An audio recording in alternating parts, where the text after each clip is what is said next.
me home. Don't leave me undone, we don't have to be alone. So hold me close like we're not just strangers. Take my hand with life with no danger. Don't have to be lonely. Hold me close like we're not just strangers. Take my hand with life with no danger. Don't have to be lonely tonight.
Narcissus, Medusa, Epasos, Ashalalala, Susus, Minerva, Ecobubus. I love it when you couscous.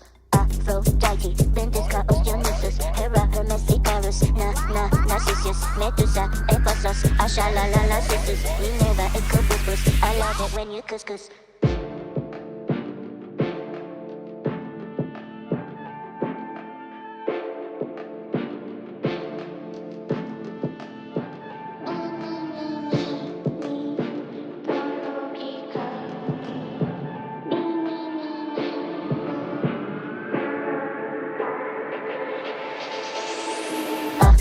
Aphrodite, then discuss, Hera, her messy colors. Na na na na na na na na. Never become Christmas. I love Aphrodite, then discuss, Hera, her messy colors. Na na na na na na na na. Never become Christmas. I love it when you couscous. Love it when you couscous. Love it when you couscous. Couscous. Couscous.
Good morning, everybody, and welcome to stage 2 of Wall of Siege. We get to be the kickoff day, the start, the spark that lights the fire, that leads all the way to 6 Invitational 2025. But before we get too ahead of ourselves, I'm Fluke, and over there, somewhere to my side, is Demo.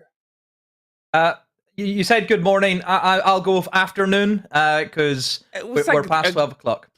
Okay, are you including the delay? Because we're not. Technically, right now, you and I are 3 minutes delay? in the past. What do you mean delay? This is all live. You know, what are you on about? I forget. You're right. It's live and we're living and we're going to start living in the APL, the Asia League, where you and I we weren't here last split, but we've had a lot of fun catching up on, to be honest, a lot of very, very well-known players across the global stage of Siege. Some of the most exciting names in Guns and Gunners are from this very league, Demo. Yeah, I think whenever Asia first got introduced as its kind of, region, and even just the whole of APAC, APAC, you go a couple of years ago, a very unknown region to a lot of people. Now I think we're at the stage with obviously the Blast Circuit where we know what to expect out of each of these regions. We've seen the teams at plenty of majors before.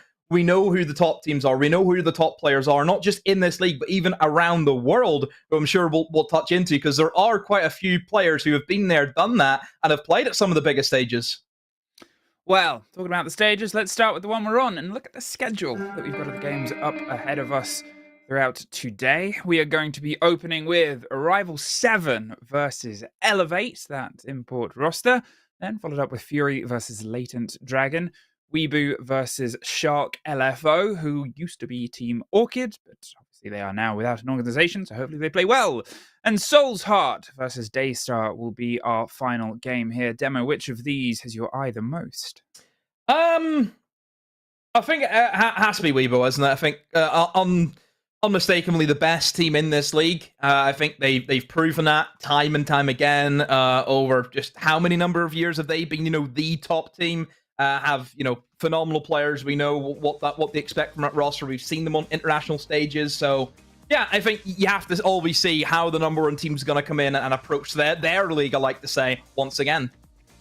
So let's not waste any more time as we're screaming through this. The first roster up in the showdown today will be Arrival 7, as we see what they can sort of do against Elevate. Now, this was a roster that didn't have the best time last time. Obviously, Roldini was exceptional, but they've struggled across the board, and with an unfortunate last day with a forfeit of not being able to get the team together, they have a lot to prove. They could have been able to get themselves into playoffs, but now they've got to try to play themselves out, and they have maybe the roughest potential first opponent as we have a look here at Elevate, Demo. Yeah, not easy for them, this Elevate side. You'll probably be able to notice straight away, these guys aren't particularly from the Asian league. These guys are Brazilian. This is the import roster that we see be brought in last season. They finished runners-up in the States. They didn't actually finish first place, where you kind of thought, these Brazilians, who obviously have a lot of experience coming from the best region. Let's not make two F-buts and maybes about that they are the best region. And obviously them coming in here, you would expect, the Brazilians are going to bring that flair. Can the Asian teams really, keep up to speed with them? But one team did, who again we'll touch on later on in the show, but certainly for Elevate, they have almost went, let's go for it again. They've brought in 2 new players, and the 2 players that they've brought in, by the way, the experience from the 2 players being Raps and Resets is invaluable at this level of Siege, yeah? You have looked at the history of both of those players. Raps, we have seen get 3rd place at 6 Invitational. He then got 4th place the year after whenever he was on that MIBR roster. Resets, a man who we have kind of become synonymous with Liquid for a number of years. Maybe I think 4 years he was on that Liquid side for. That's in its own shows a massive amount of experience that really you're not going to get anywhere else inside this league, I think. Well, what we're not going to get anywhere else is a return to Chalet, as they played last time, and it was a 7-4 win to Elevate in Phase 1, Stage 1. Now we're going to Bank instead. A pretty exciting map for us to open up here. Obviously, the sort of final throw there came into Arrival 7's idea. They didn't want to take Elevate towards Cafe, which, kind of makes sense. It's a very intricate map, but it's very sort of delicate a balance, but so is Bank, and Bank might play itself very well.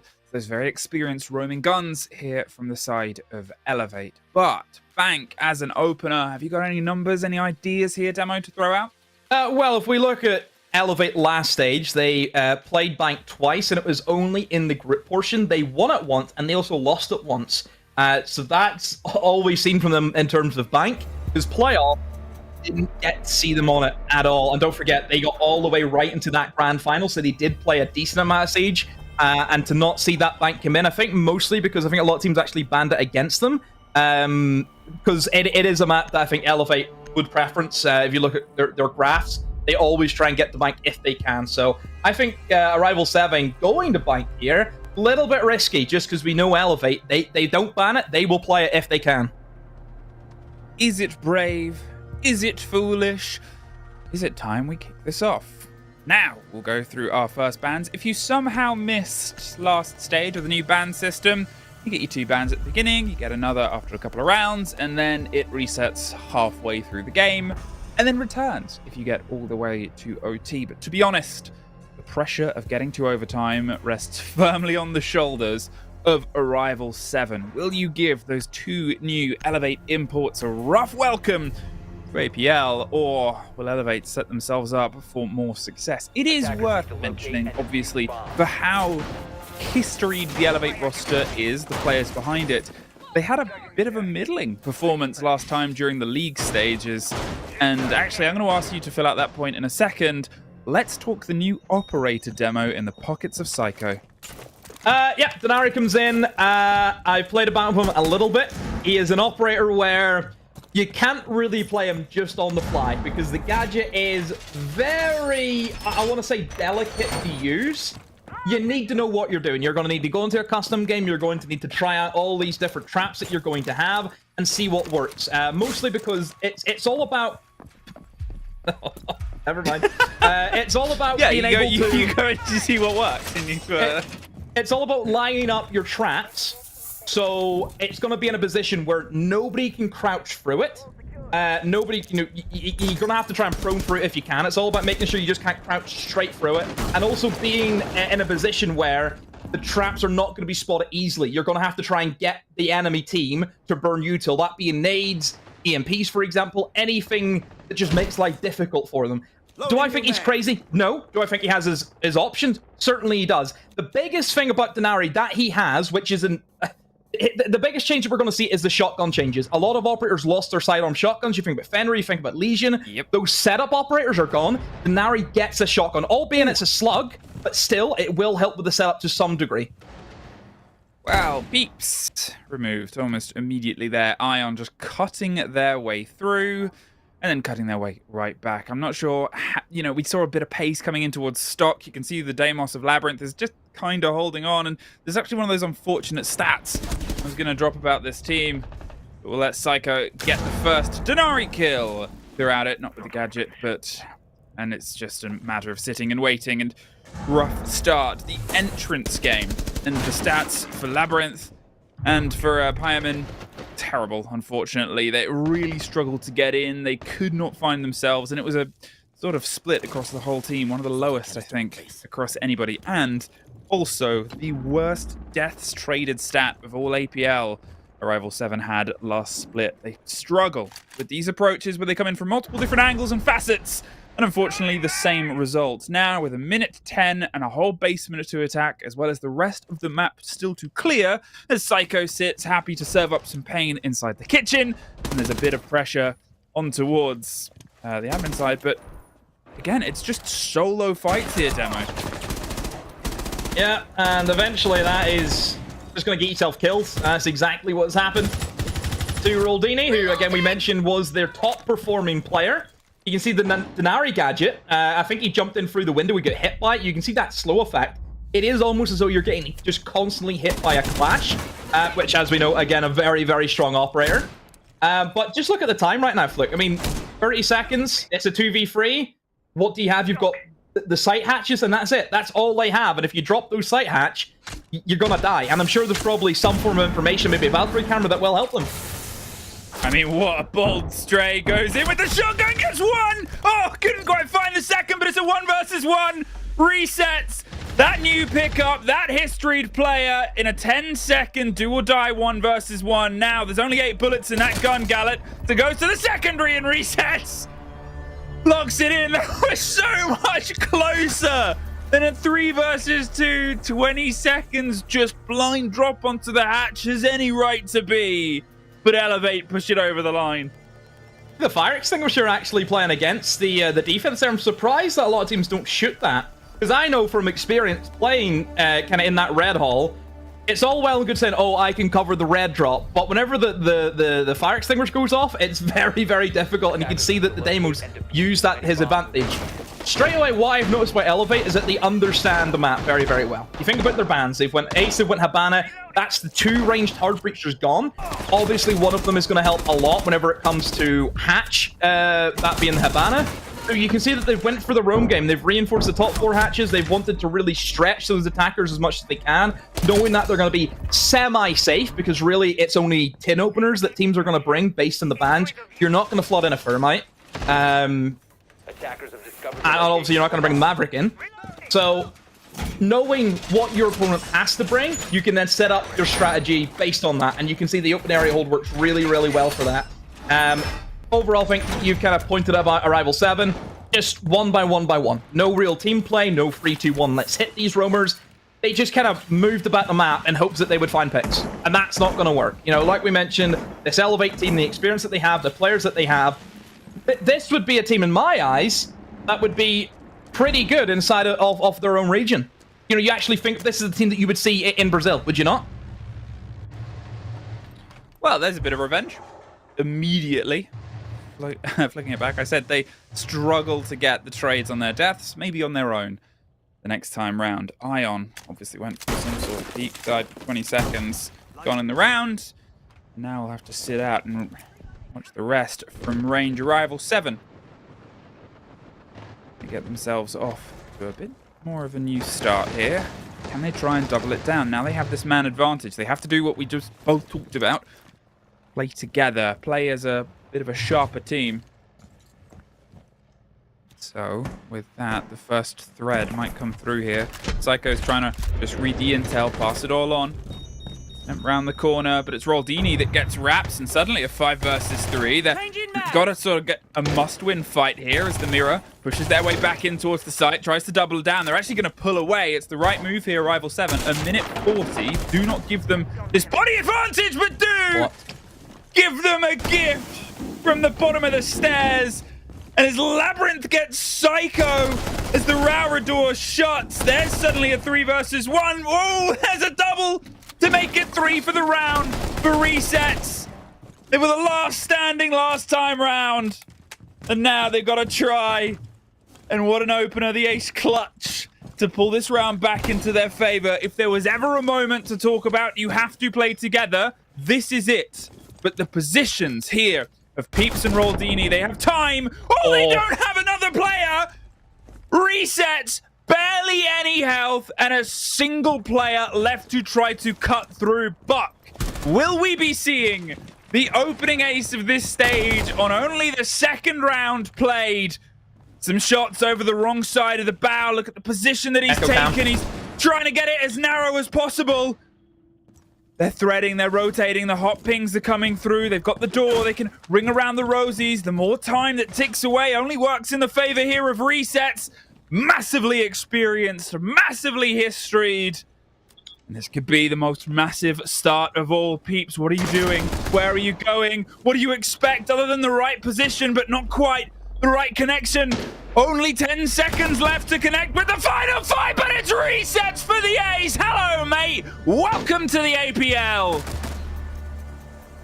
And that whole time, constant information, the echo cam inside of the office just constantly red pinging, putting that Buck under so much pressure. Did you see how just calm and composed he was the entire time Reset just knew he didn't need to do anything? Just sat there, listened to the calls from his team, constant red pings coming in. Just simple. So simple for them.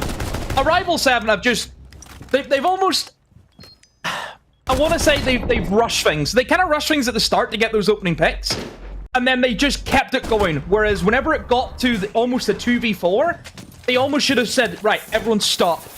Everyone stop. We've got half the round still to go. Let's think about what we want to do. And they went in, similar to round number one after another. Just nobody trading one by one by one.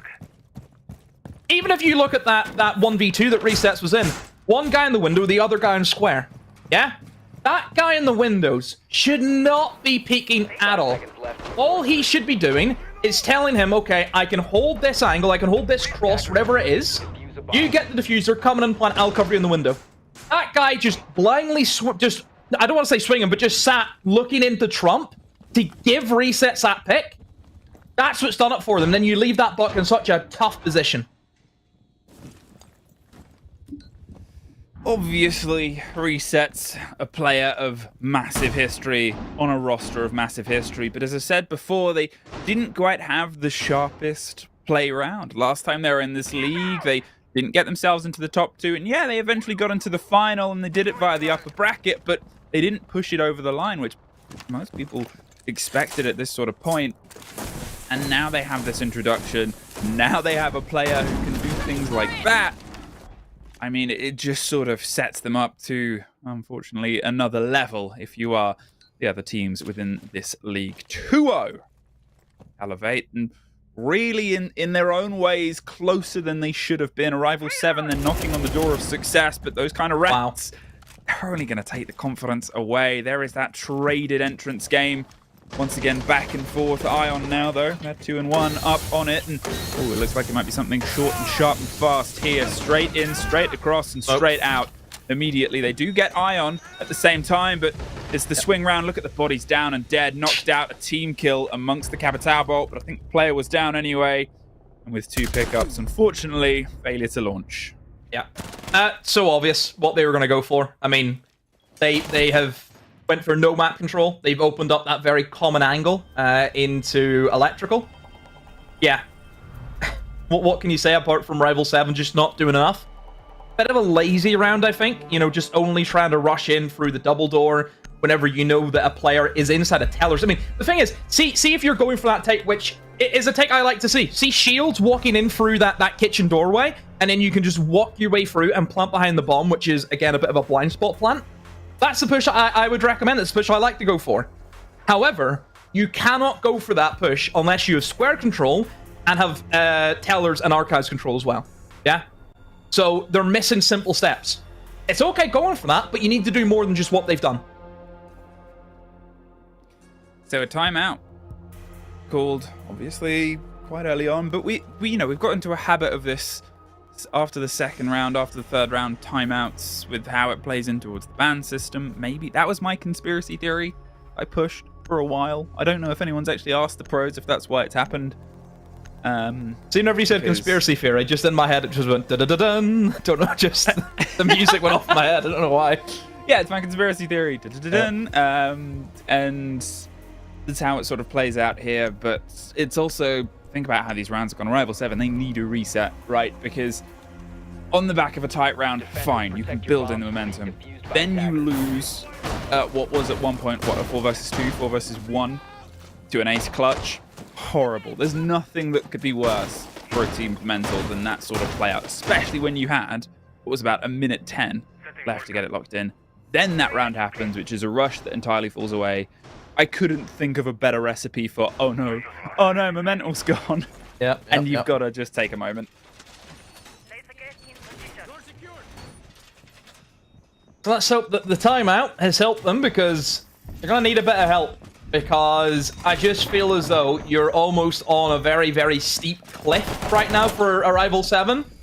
And it's very easy just to find your way falling all the way to the bottom. You know, especially against this Elevate side where it's that Brazilian instinct, isn't it? Where we know Brazil can be pretty momentum-based. You know, we've seen Brazilian teams just rack up round after round after round. That's always the worry that you have with it. If you look at the bans from Elevate, get rid of the Brava, immediately then going straight onto the Maestro. Yeah, makes a lot of sense. Taking away one hard counter to an operator that you want to bring, which can be very, very strong, especially for that basement bomb site. You know, Maestro can not only give that information, but also can be a form of denial, and we know that for bank basement, you're going to need a lot of denial operators. So, yeah, very clever again from Elevate. But overall for Arrival 7, you just want to see some basics done right. And that is a good roam clear, you know, a decent amount of map control being taken up before they do anything. And the bonus Arrival 7 have is that Elevate have gifted that bomb site control, or that mid-floor control, sorry, because they've hunkered down into the bomb site. Everyone is on site. Yes, you got perhaps a little bit more aggro in towards the blue stairs, but again, more or less on site. So right now for Arrival 7, it is going to be that process of getting in towards blue stairs, opening up in towards server, and clearing those rumors out, which they have done successfully. You can see the two players from Elevate not wanting to hang around any longer than they need to. And they still have a massive amount of util intact. You've still got C4s, you've still got the Maestro cameras, you've still got Smoke with all three of his canisters. Yeah, it's looking good right now for Elevate. Put the pressure on the time, and now as the hatches start to fall, a minute 30, and they're stacking themselves up for what is quite obviously this server take and break. But where is the Blackbeard? Going to try and get themselves positioned. Will the shield seem to angle itself towards the green stairs? Sort of. No. They're going to instead try and opt, and they had almost semi-success with the hatch drop, but often you'll see the shield in this position, trying to be that forefront, bait out the thrown utility. You've got 3 smoke canisters to try and make your way through, a C4 as well, and then probably some problematic Maestro cams. Is there still Goyos? Oh, there's still a big slow here. Without that Twitch drone, without anything to try and get in and get rid of things. Oh, I can't see. No, I think there's one on the door. Yeah, right there. See? One right on the door. Okay. Yeah, so they have one. I mean, at this point, with 45 seconds, they're going to have to just try and throw a deep plant. The Sens gadget rolls out. There's still a Maestro cam on the back wall that is on the right side of that to be able to get the screen through. 30 seconds. All 10 players. Load your pistols, get them prepped, and get ready for a quick draw, because we're about to throw ourselves into a violent saloon labyrinth. Opting for the drop and the hover round on towards the hatch. They're going to have to try and plant in a slightly off-the-piece position here. The Blackbeard creeping their way down towards green, gets themselves the frag cover for the rotate round towards the right, baits the fight, and now we're off to go. They're going for the plant on the back end, trying to draw the attention, but it just does not work. 3 versus 4.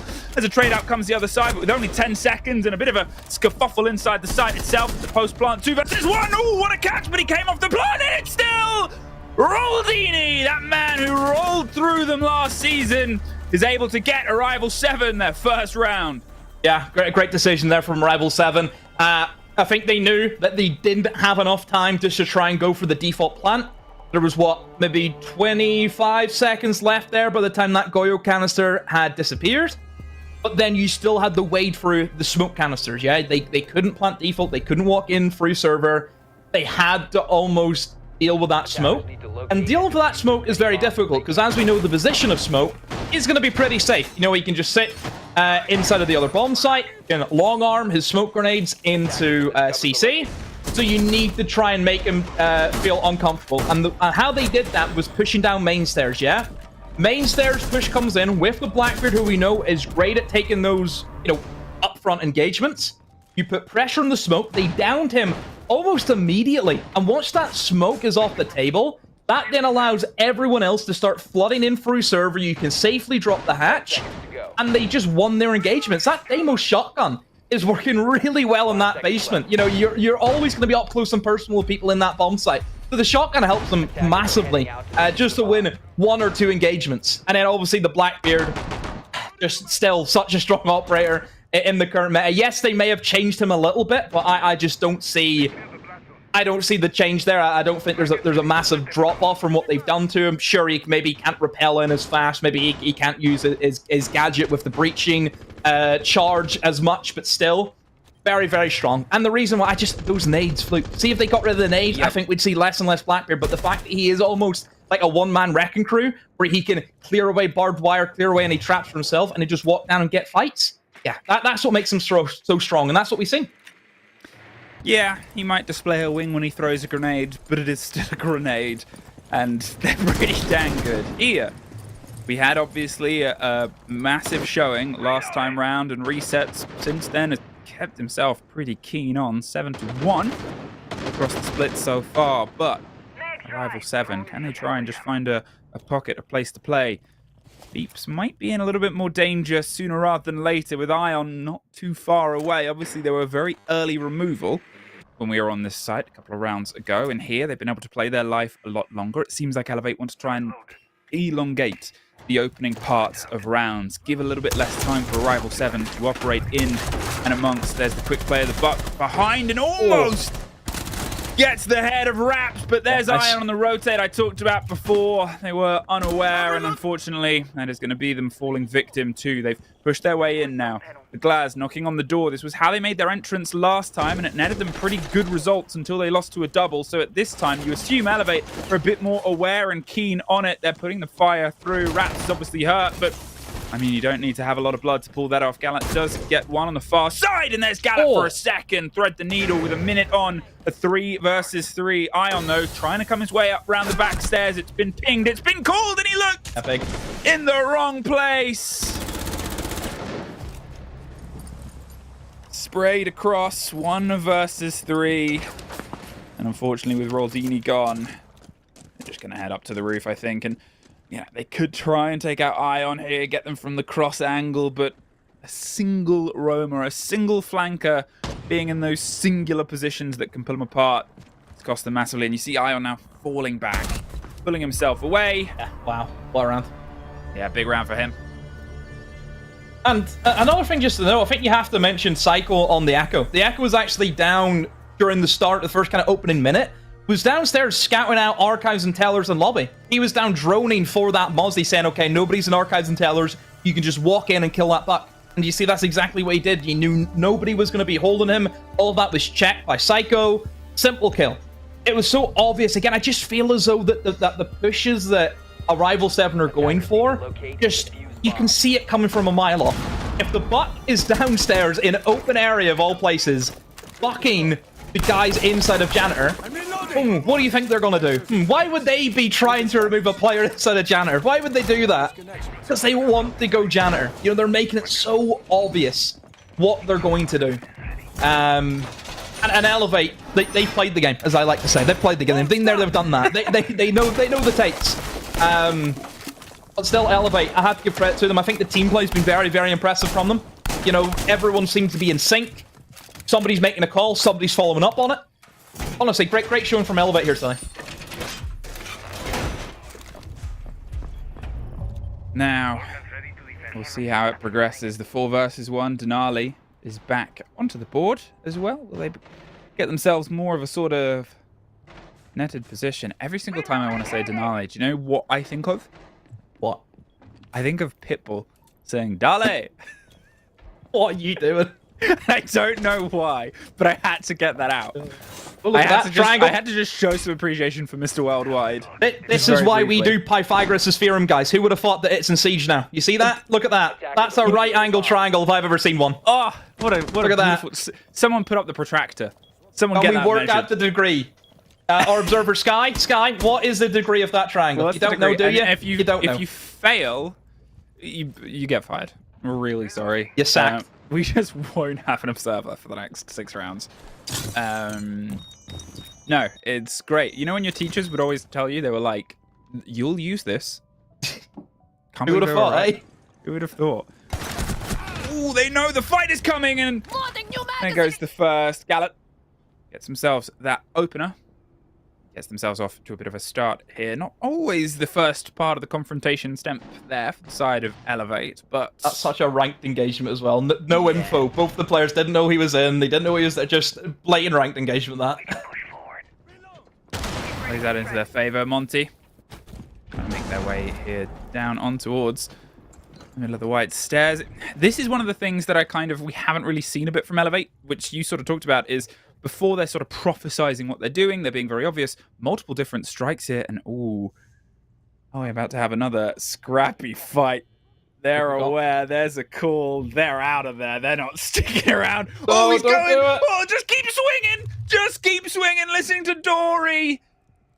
Oh, they didn't. He's got a shotgun. The drone's coming around the back as well. Get him. Go. Get it. Just get him. Send it. Send it. Oh. Believe in yourself. Believe in the heart of the cards. No, he's gone. Why is he letting him go? It's just gone. And the drones are coming around as well. This is a lot of time and utility. Like, they have an awareness, but they're not confident enough to do it because, look, the pressure is also coming onto beepers. They don't just want to lose this engagement. They can't fully focus on it, but now you've got another loose thread player. The Twitch is going to go back up. They're knocking on the door of the site. They have 30 seconds here, Demo. Instead, it goes a further way round, and there goes that player loose. Twitch is now gone after being so close to an engagement. They lose control, and Psycho, that player that was almost hunted, can just move into this territory. Gets the freebie on towards Monty. Oh, it's horrifying, but suddenly a 2 versus 2 with 10 seconds, but they do not have that kit, so they have to just try and send it. Nobody's there. You know that they've got it. They shoot each other. Oh, the wheels are off, Demo. The wheels are off. Remember that cliff that I talked about? I have had a tumble. Yeah. Where do we start? Where do we start with that one? Got the opening pick. Again, very ranked desk, just stemp upstairs by himself. By the desk, doing a bit of paperwork, gets killed. Yeah, good for Arrival 7, 4v5, with a Monty, by the way, as well. So, I would say it's almost a 5.5 versus 4, because Monty, again, just such a strong operator at the moment. Maestro downstairs, stuck, blatantly stuck, inside a CC. The Twitch, don't know why he's not holding the angle to stop his getaway. He's held such a passive angle that he's allowed that Maestro to escape. Instead of chasing that Maestro, he's ran away. You've let the Maestro just sit downstairs, biding his time for the perfect moment. Monty then gets killed and is surprised that a guy's downstairs, even though you knew he was there. But here's the thing. We knew that Arrival 7, they had archives and tellers and elevator control, right? The only places that Maestro can go is either up blue or up main stairs. If you know that you have main stairs control, where is he going to be? He's going to be blue. And the Monty just did not have a clue. And then we've seen the absolute mess where they're just scrambling for that diffuser. And yeah, they're shooting each other. Just mess at the end. But it's just that Maestro. Why they're not going for that guy is beyond me. Questions posed. Maybe answers will come here on the second half. Now, there is a worrying statistic. Arrival 7 with the lowest defensive win rate team across any from the last split. Yeah, it was 43%. It wasn't a massive divide. It wasn't like everything entirely fell apart, but it was less than half. And here, they have to get pretty much a flawless half to get the full 3 points, or 1 round drop to have a chance at OT. So, pressure is on. I think it's fair to say, and I feel like Elevate are going to be more than happy to put that pressure immediately on to them here. Starting down in the basement, starting with a clear bit of distance. Obviously, there's still some pretty standard removals here. Get rid of the hard breach, get rid of the clash themselves as well, as was continual before in the cage play against the hatches. Fine. Elevate just want a standard approach here, and they'll try and bring it around the back of the Blackbeard. Ooh, crime. Brava. Love Brava. Oh, no. That Echo needs to run away. I know, has get to out of there. Did they try and Echo drone the Brava? He's tried to stun the Brava drone. I think he has, and he's lost the Echo because of it. What's he doing? I've never seen that before. That was a panic. So that's... Is that both of them? Or is that just one? Yeah, I think that's just one. That's the bulletproof. Where's the other? I guess we don't know where the other one is. Just not in his pocket. That's what I'm saying. Where is it? I'm worried that maybe he could have lost two. If he's lost two, he sent the other one to try and stun it as well. Ooh, well, they found themselves the first bit of confrontation. Now, something about this roster, the Elevate roster, is they don't need to operate intensely quickly. They're happy to slow broil, burn, and just let you get cooked. The Blackbeard around one side.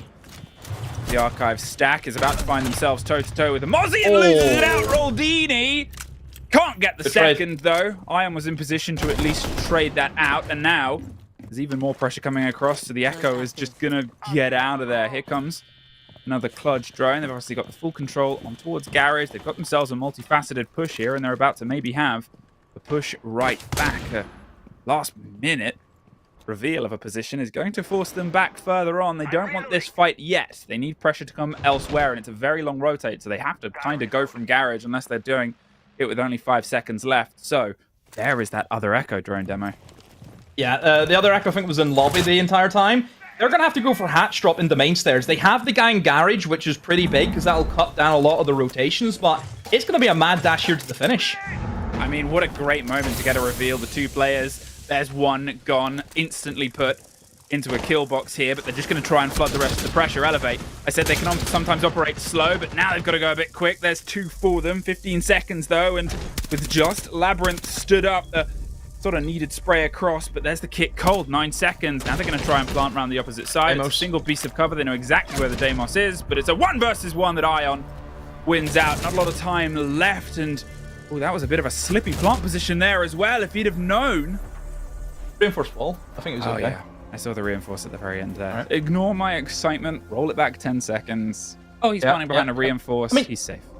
Even though it says 6-1, the round's been fairly close as well. Like, it has been on a bit of a knife edge, I think, a lot of the time. So I wouldn't say the score necessarily reflects how chaotic some of the kind of last kind of minute rounds have went. Certainly for Elevate, you just have to brute force your way, don't you? Like, that's just a call where you have to play for kills. You had the guy Garage, which I mentioned was going to be big for them. You know, Garage was able to take out the guy who was inside of gold. This kill right here, that helps him out massively. It allows the rest of the team to kind of have that almost that safety net, thinking, okay, I know that if I walk into sight here and go for the plant, I'm going to have my Bravo covering me. He's going to have that cross, and you see that helped them out massively. So yeah, Elevate 6-1, a little bit of squeaky bum time there in the end, but still make it through. Arrival 7. I mean, I wouldn't say they've necessarily played bad. I mean, they have. I don't say necessarily haven't played bad. They've played bad a few rounds, but other than that, hasn't been awful. No, you know, it's a tough one. It's a tough one to take. It's the hard thing to sort of talk about is there's always contextual elements to all of these. There's always contextual elements to the conversation. You're up against some very, very storied and history. You're up against one of the top teams in the league. Like, let's not beat around the bush here. These guys got 2nd place last stage. Oh, yeah. I mean, it's one of the top teams in the league from that sort of context. It's also from some of the best teams in the history of Siege. They've upgraded as well. Like, they brought in, I would say, 2 better players than what they had last stage as well, which is... Yep. How's that fair? How have they upgraded? Mirror bug. Wow. I'm sure our admins will get to the bottom of this sooner rather than later, but otherwise, we'll let that sort of play on through. Oh, did the mirror window just break? It's not there by the looks of it. It is on the wall. Oh, yeah, it's on the wall, but you can't see There's no glass. Yeah. I think they want to rehost, otherwise they wouldn't. You should rehost, because that's a very strong mirror window. That's like a very powerful mirror window that cannot be used, so... Wow. We're getting all the firsts here on the APL. First ace. First rehost. First rehost. First... Oh, look at the bullets. First, just a great day. Yeah, that's sick. Look at that. Yeah, look at that. I'm amazed at the bullets. Look at that. The bullets are so cool. How did they get these? There he is, Grim. Stuff for a walk. Oh no, he doesn't know. Echo's gonna get him. He doesn't know. Oh wait, this isn't live. Sorry. It's like when the dog sees like a picture, like a reflection of themselves. Like real? No. Has somebody jumped out and got claymores? Oh, like great. These are very, very cool. High five. That's actually, it says security, but that translates to high five from a French Canadian, where they make this game. Blackbeard, big shoe, one big shoe, big stepper. Big shoe.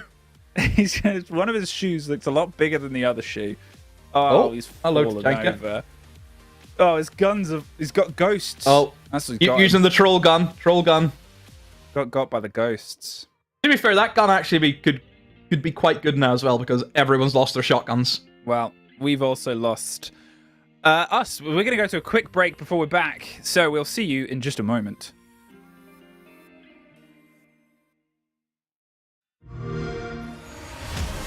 You know how they say, it's not the destination, it's the journey?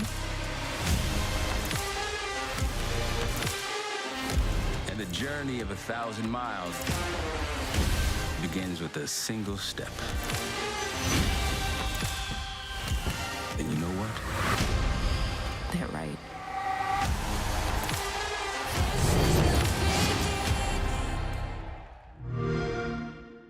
And how's your intern doing with the first? He looks like he's doing good with the level 1. Do you reckon he's ready for level 2? Absolutely. Okay. Hey, what's going on, everybody? For APL Stage 2, I'm Dev Marta, and today we're playing Shot Ones, the show where we eat hot wings and ask hotter questions. I'm joined by Turdster all the way from New Zealand, or Japan, or Bandung. You play in the Asia League for Weibo Gaming. Thank you so much for joining me today, Turdster. How are you at eating hot spicy wings? I don't actually feel like eating hot spicy wings today, but I do have an intern for that. Oi, get over here.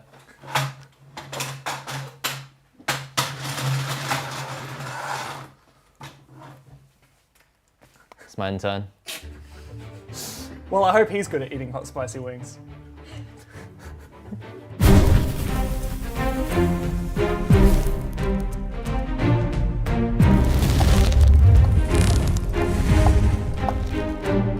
Okay, so we've got 3 different levels of hot spicy wings that your intern will be enjoying today. Let's start with the most mild one. Please, intern. So, Turdster, you just got back from EWC where your team performed better than any other APL team. You beat DZ. Wow, that's spicy. You lost to the eventual champions of Team Secret. Why do you perform so much better than the rest of APL? I think a big part is that all 5 players are just better than the other 120 players. Probably a pretty big part of it. Another big part's our coaching staff, our org support, and our fans. Don't touch your face. Don't touch your eyes, to be honest. That's level 1. That's awesome. I think a lot of it's that we have a lot of experience and we trust each other and just good vibes, to be honest. Those are the 3 main things that we have better than the other APAC teams that went. How was the trip? You enjoyed it? Amazing. I love the EWC. Honestly, it feels like, as a player, feels like you're royalty in the country, to be honest. So good. You've been to a couple of different events yet. Was it one of your favorites? I'd say it's the event I'd want to go to every year. It's probably my favorite event. And how's your intern doing with the first? He looks like he's doing good with the level 1. Do you reckon he's ready for level 2? Absolutely. Okay, let's dig into the second hot wing now.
Back as we find ourselves here, 621. Thank you for bearing with us.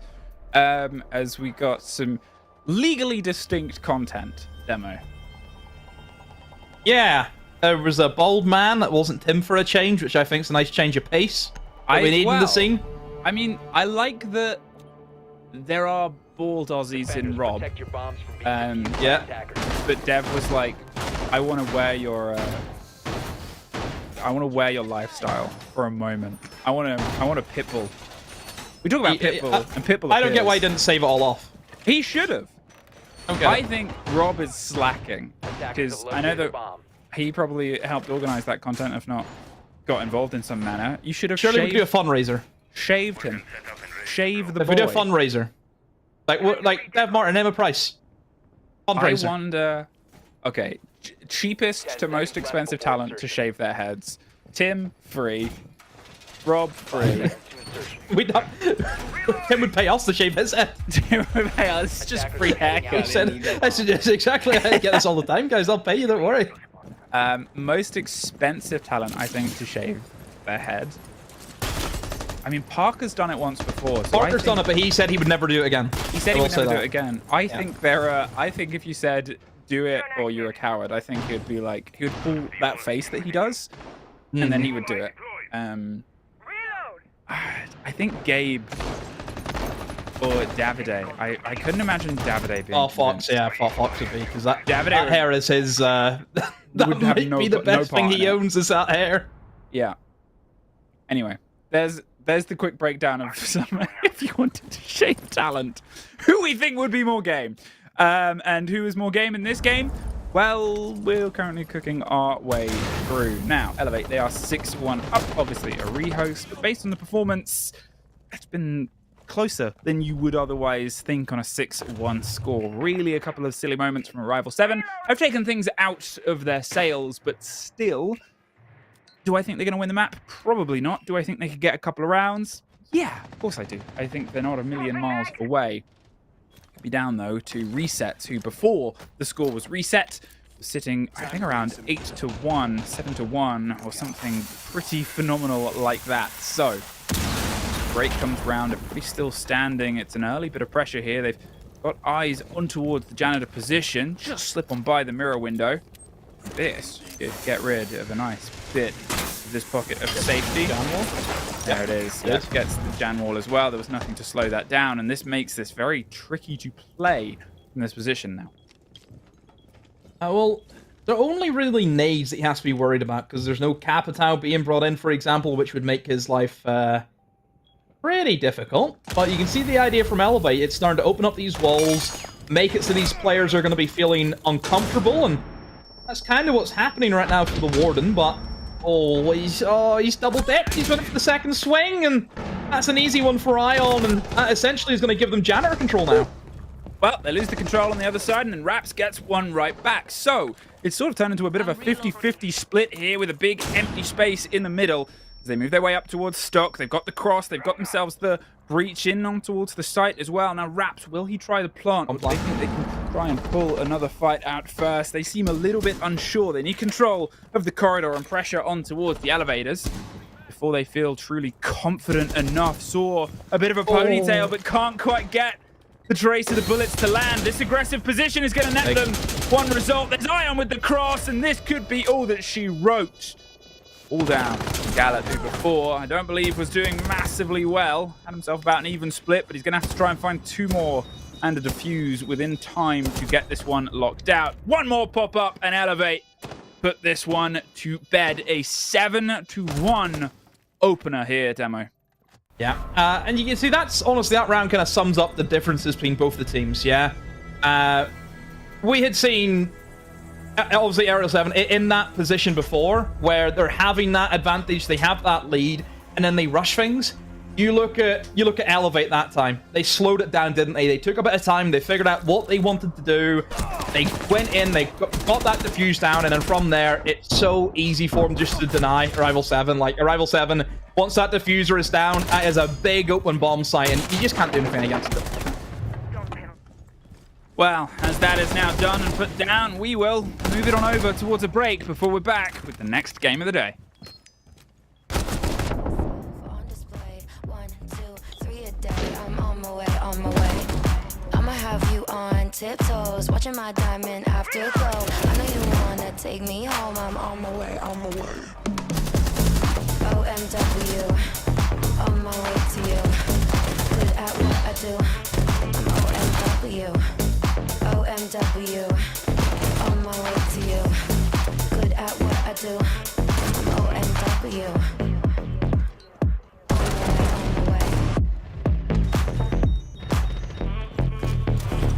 They wanna judge me, I'll testify. Catch me on Insta, I'm verified. They want me quiet, I amplify. I'm on my way to the best thing that you've ever seen. You know that you're about to the queen. You lose all your senses and reason. I'll give you something to believe in. OMW, on my way to you. Good at what I do. I'm OMW, OMW. On my way to you.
Into the level 1v1, the close out for the ball. Win saves the first.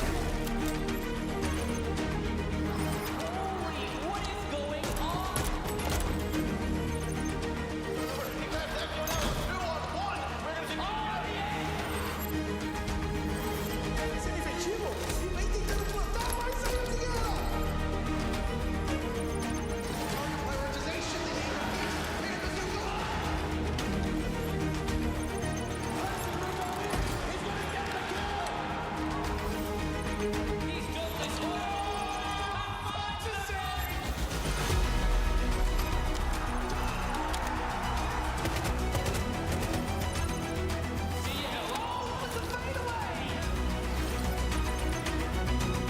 Immediately on the diffuser, Lagonis needs to get in there. You gotta go, Lagonis.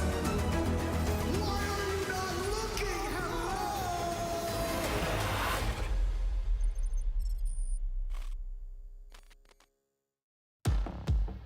Mirror, mirror on the wall. Who's about to kick some serious ass? Remember, I'll be watching. Now you see me, now you don't. Get ready! I'm taking them out! Changing mags. I got this. Got my eyes on you. Located enemy.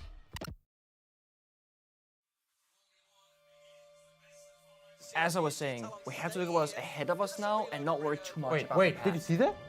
What?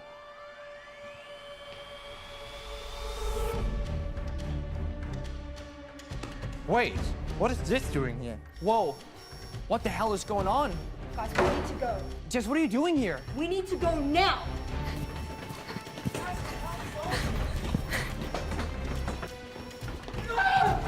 Jess, Doc is gone. We have to go back.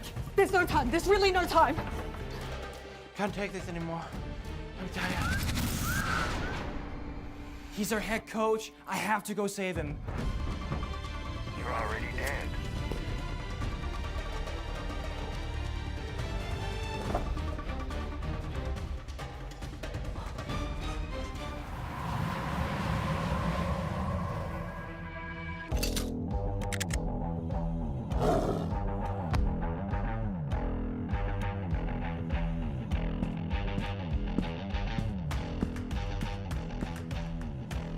There's no escaping now.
You know how they say it's not the destination, it's the journey?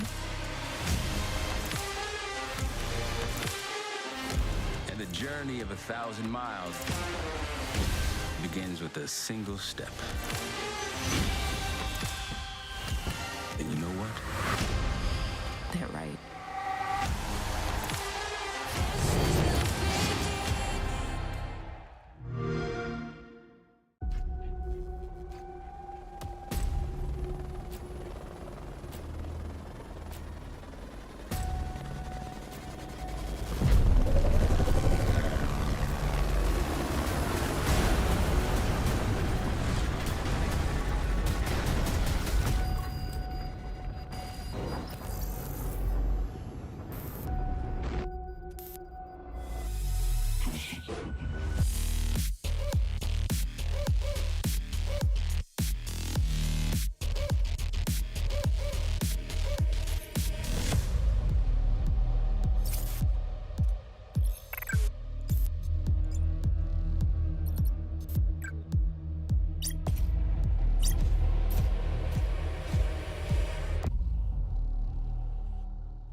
Welcome back, and what a way for it to start, and what a way for us to continue. Here is after a 7-1 sort of stomping from one side. We'll see if we get another mismatched game here. Fury versus Latent Dragon demo.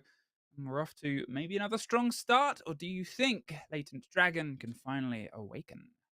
Well, I mean, they need to, because last stage they didn't look all too impressive. Certainly a side where, yes, they're going to be a little bit new in the context where a lot of the players, again, coming from, I would say, well, it's not. We're kind of getting into it where you kind of have regions within the region. You know, we're dealing with a team which is primarily made of Hong Kong players, and again, there hasn't been all too many of them that have really made a massive impact on the scene. So again, still one of those sub divisions which are trying to make a name for themselves. Certainly up against a team which you kind of go from one end of the spectrum, very new guys, to obviously an organization like Fury, who have been around since, what, 2019, I think this team has been around since, or, oh, sorry, the org. But certainly the team has been in and around for the past 3 or 4 years, I believe. So, yeah, certainly a lineup which we are familiar with. They've had, plenty of change in the past. You think of I9, who used to play for this team, for example. He's been moved on. But still, you've got a very, very strong side who's got plenty of experience under their belt playing inside of this league. So yeah, Fury, there we are on our screen. Well, there is one change here on the far right. You can see that Exlerotic, who you may recognize as being Exotic, who played for this roster about, 3 months ago backwards, who was dropped for Phase 1, has returned on towards the roster, is back. So that's the roster change that we've got here, and I guess we'll see if it nets them any results. On the other side, Latent Dragon, as I said, are they about to make a name for themselves? This is a team, obviously, that were the lowest across the board last time round for the split, but weirdly, their 2 wins came against Soul's Hearts and Elevate. So 2 of the stronger teams were the ones that they're able to sort of take names from. Is this going to be a moment where they've had a bit of time to get themselves locked in, get themselves ready, and could get themselves a rolling? It's a good first fight against another team like Fury, who had a very mixed bag of results. They were getting wins and losses against both top and bottom rated teams last split.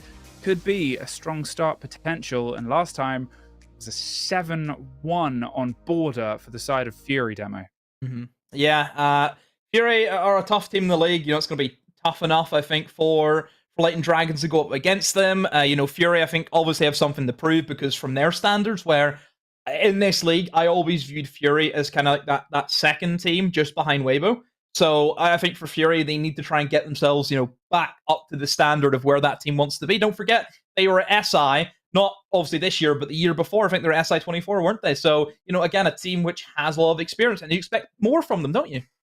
Oh, I think that's always the split, right? It's an org that has history, it's a team that has history, and it's always the sort of split of it. Here, we find ourselves going to Clubhouse, that sort of classic battleground back and forth for these 2 teams. It can give themselves a pretty solid place to get things sorted here. Now, in terms of success stories or preferences on it, I think it's always that it's hard to call it an even battleground, right? Because you'll have Clubhouse preference team, but it's that conversation of fundamentals demo that always rears its head for Club.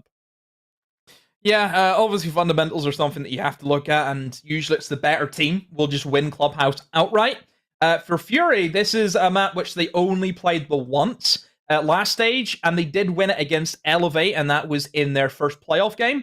They won 7-5, but other than that, it's not a massively high preference map for Fury. They will ban it themselves. Some teams may ban it also against them, but really it's not very high on the list of maps that Fury want to go to. So I think it'll be an interesting one. I think it's a good opportunity here, obviously, for Latent Dragons. Clubhouse, we've always said everyone and your granny could play this map. It's been around for so long. Everyone should know the fundamentals of it. Yeah, exactly that, right? You're looking at a map that is, sort of nailed home. Just having a quick look, I don't seem to have Latent Dragons as playing this map over the past opening half, so might be some sort of entertainment possibilities here. Where's the change? Why do they not want to go to something more aggressive? It does sort of make sense when you're up against a team like Fury, who can play that aggressive game. but it's also the split on Fury's side as well. Because if you're looking at the sort of off-season how things went, better in the Community Cup for the side of Fury. They were flawless throughout the Community Cup until they dropped 0-3 in the finals against Soul's Hearts. They had a worse split. They've had time to sort of gel. It didn't quite go as well for Latent Dragons during the off-season. So, without further ado, Demo, let's hurdle ourselves in. Now, Club, what kind of bans are you thinking about? Probably Hard Breachers is what you're after, isn't it? That's a pretty common thing that we like to see in Club. And in terms of defense, you've got Azami, you've got Mira there, Flash again. There's a very, very strong operator that you can also try and remove. Yeah, plenty of options again for Club. It just depends what style you want to play, more than anything. Again, multiple different pushes that you can go for. One thing I will say about Fury, and again, the kind of team that they are, whenever I always used to speak to, well, I still do, but Leader, who currently plays for the Wolves roster, he used to speak inside of this league last year. You used to speak to him. You still do speak to him, but you also used to speak to him. I used to speak whenever he was playing in this league, if that helps. And that was a year ago, whenever he was obviously on that lead roster. And he said there was never an easy game against Fury. Fury was always a tough team to play against. So you would expect nothing more or less, sorry, should I say, of Fury. You know, it should be a tough game for any team inside of this league. Well, last time as well, as I talked about with the Clubhouse, it was not played at all by Latent Dragons. I was just quickly double-checking my notes, and as they all updated horribly between maps. And it was played once and won once by Fury in playoffs against Elevate. The only map that they won against Elevate in that showdown. So they have themselves maybe some problems that can be plucked apart and pulled from, or a pretty solid way to run out. It was generally sided towards their defense, is why they're able to get it locked in. 5 defenses rounds. They're starting on their preferred site here of Club, but can they try and replicate some of the magic? Or, as I said at the start of this, can those Latent Dragons wake up, show up, and put some pressure on? Now, you've missed the new gadget of Denali. Here it is, laser beams that can sort of create a network of pain just tucked underneath the step. Gonna make it a pretty, like a Home Alone trap, that. Moving out to locate a bomb and defuse it. Where's Kevin? Kevin! Sorry. Kevin! To be fair, it's almost that time of the year. We're approaching it very, very shortly, aren't we? It's 4 months away, Demo, but it is. No, it's time. It's time. I think it's time. Obviously, look at the bans. Fury have tried to make their lives a little bit less chaotic on the defense with their Ying and Grim bans. It will just limit that fast and aggressive playstyle. And obviously, for the defense, they want to make sure those hatches can be opened up freely, and that's why they've went for that Cade ban. And there's Amir again, just another good general ban to go for. It does leave those some strong operators like the Azami that I mentioned, and on basement, you think about the AK position that the Azami can play in. Very, very tricky to clear someone out of that with all those keybers that you can place down. Looks to be a pretty traditional kitchen dirt type here from Latent Dragons, and hey, if you need a round on the board, this is the best way. Kitchen dirt is, in my opinion, the easiest attack in the game. So easy. All you need is kitchen corridor control, you need kitchen into dirt, and that's it. That's all you need. Everything else will fall into place. Well, they're going right for the heart of it here. They've driven themselves all the way up towards the dirt side. They've got the pressure on towards the back of the boxes, and, well, for now, they're holding them off. But how long? This has to break at some point, either way, and there needs to either be some pressure around onto the back of the blue players, or you've got to try and pull yourself back in. It seems like we're almost at a bit of a do or die, trying to bait the utility, but no one is falling for it currently on the side of Fury. Instead, they're happy to keep trying to bait against... There's a Vigil Bob shooting the Habana pellets. Oh, he's upstairs in Logi. I mean, too much focus, a missed moment here, and at this point, Latent Dragons, how do you change around? They've now got themselves even taller pressure here, but it's 3 different fights as they're knocking on the door of the site itself. You don't want to be here, Demo.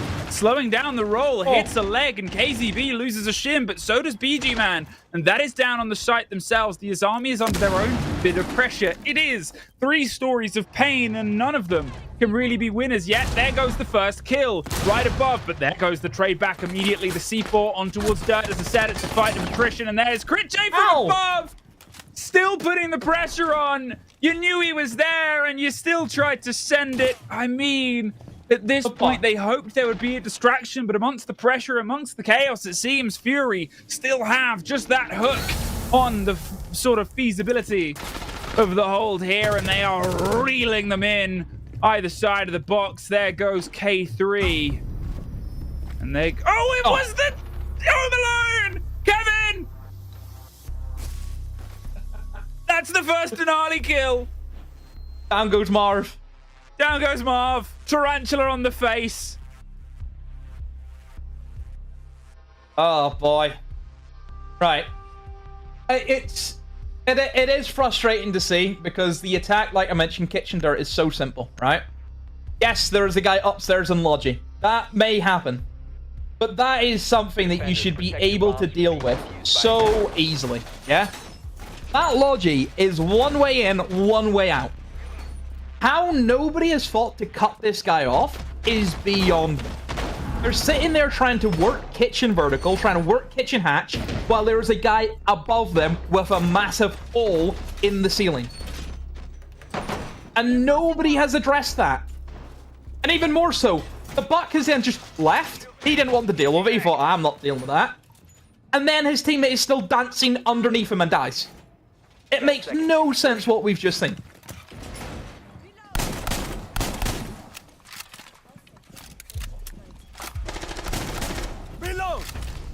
Well, at this point, with that start here, Fury, they get themselves locked in. And as you said, there was a lot of question marks around how the approach came together. There was a lot of problems, and it was like a very, very long rush, as weird as that is to say. They hit the boards, they hit the ground so quick, so sharp, and then so little afterwards because they were stuck. They couldn't remove either of the problems that were limiting them, the main one being the Vigil. So at that point, what do? Tiburao slows the roll and slows the breach there. Buy them some time to get the players rotated a bit further back round towards the site itself. Look at that laser network. My word. Kevin's upgraded. Again, the thing about the lasers is, yes, this looks very fancy, but all it takes is for like one of the middle ones to be shot out, and then it just doesn't look as impressive. That's the thing with the traps. You need to be very, very precise in how you're placing them. Obviously, you look at the kind of middle one that kind of links it all together. It's covered by the mattress, so it can't be shot from the window. But don't forget as well, nades, EMPs, all things that can deal with this very, very easily.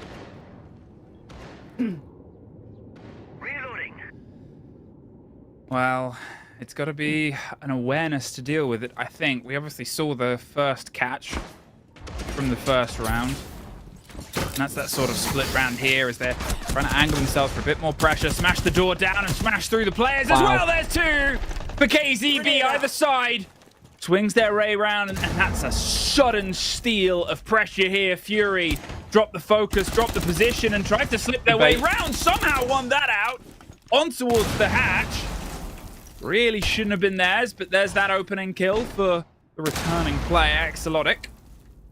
Gets themselves one here on towards the split, and now it's just a big line that cuts across with some of the damage and destruction. But 4 versus 3. Partial damage done. 2 of the approaching Latent Dragon players here, but again, they've stalled. They've hit this line. They have to make sure that when they hit the mark of the site, they do it together, tied with a bit of unity as the team itself. 40 seconds now. 4 versus 3. Swinging gently, softly either side of the doorways. There's just still the steady removal of utility. 20 seconds, and it feels like they're hitting the same problems. Now it's level. Now it's a 3 versus 3. The fight outside the window does not go their way. They're still tucked and putting pressure on towards the swing on Logi. They've rotated themselves to Jacuzzi. They're almost got caught on the window yet again. They've just got to hop it and send it, and they do at least clip the wings of Lycolis. But now with the chance to plant, they're swinging in, getting themselves tucked behind the hard wall. They have the pings. Do they have the cover? They don't quite have the awareness on the player. There's the catch. The C4 won't quite get anything other than the hatch. They've slipped the mark and slipped the round.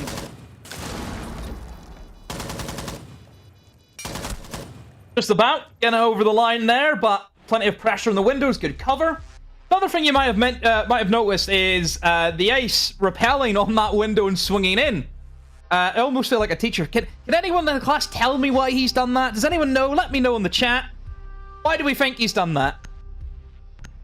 This is where you're supposed to raise your hand. I've raised my hand. Yes. But you couldn't see it. You in the front. Protect your bombs. Can I have a hall pass? I need to go to the bathroom. Principal's office now. No, I don't know why they've done it, teacher. Why? Well, very simple. It's to get past the Denari gadget. Yeah? Denari we see be very commonly used on Windows. Think of it kind of like a bootleg Frost mat in that kind of context where you jump in, if there's like 5 lasers at your feet, you're going to get insta-killed.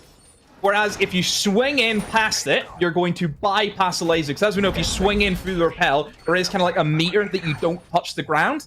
And that's essentially why you've seen that, was that swing in. It's to avoid that gadget. Well, thank you. Will this be on the test? It will now. Ugh, damn it. At the end of the stage, we're going to have a Denari quiz, and we're going to see how well you do. Will any of it be Pythagoras? Pythagorean theorem? All I'm saying is, bring your protractor. Oh no! I'm having flashbacks. What did you get at math GCSE? Got a C. Okay. That's same. And Not as though I've ever needed it, of course. Very happy that I never have to do it again from that point. I done on 1 year. That was it. Wow. Okay, well. Even do it myself. Oh, that's a Almost. shame. Almost. Jay wanted to get himself out there and get a sort of easy pickup, but unfortunately that was not a passable object.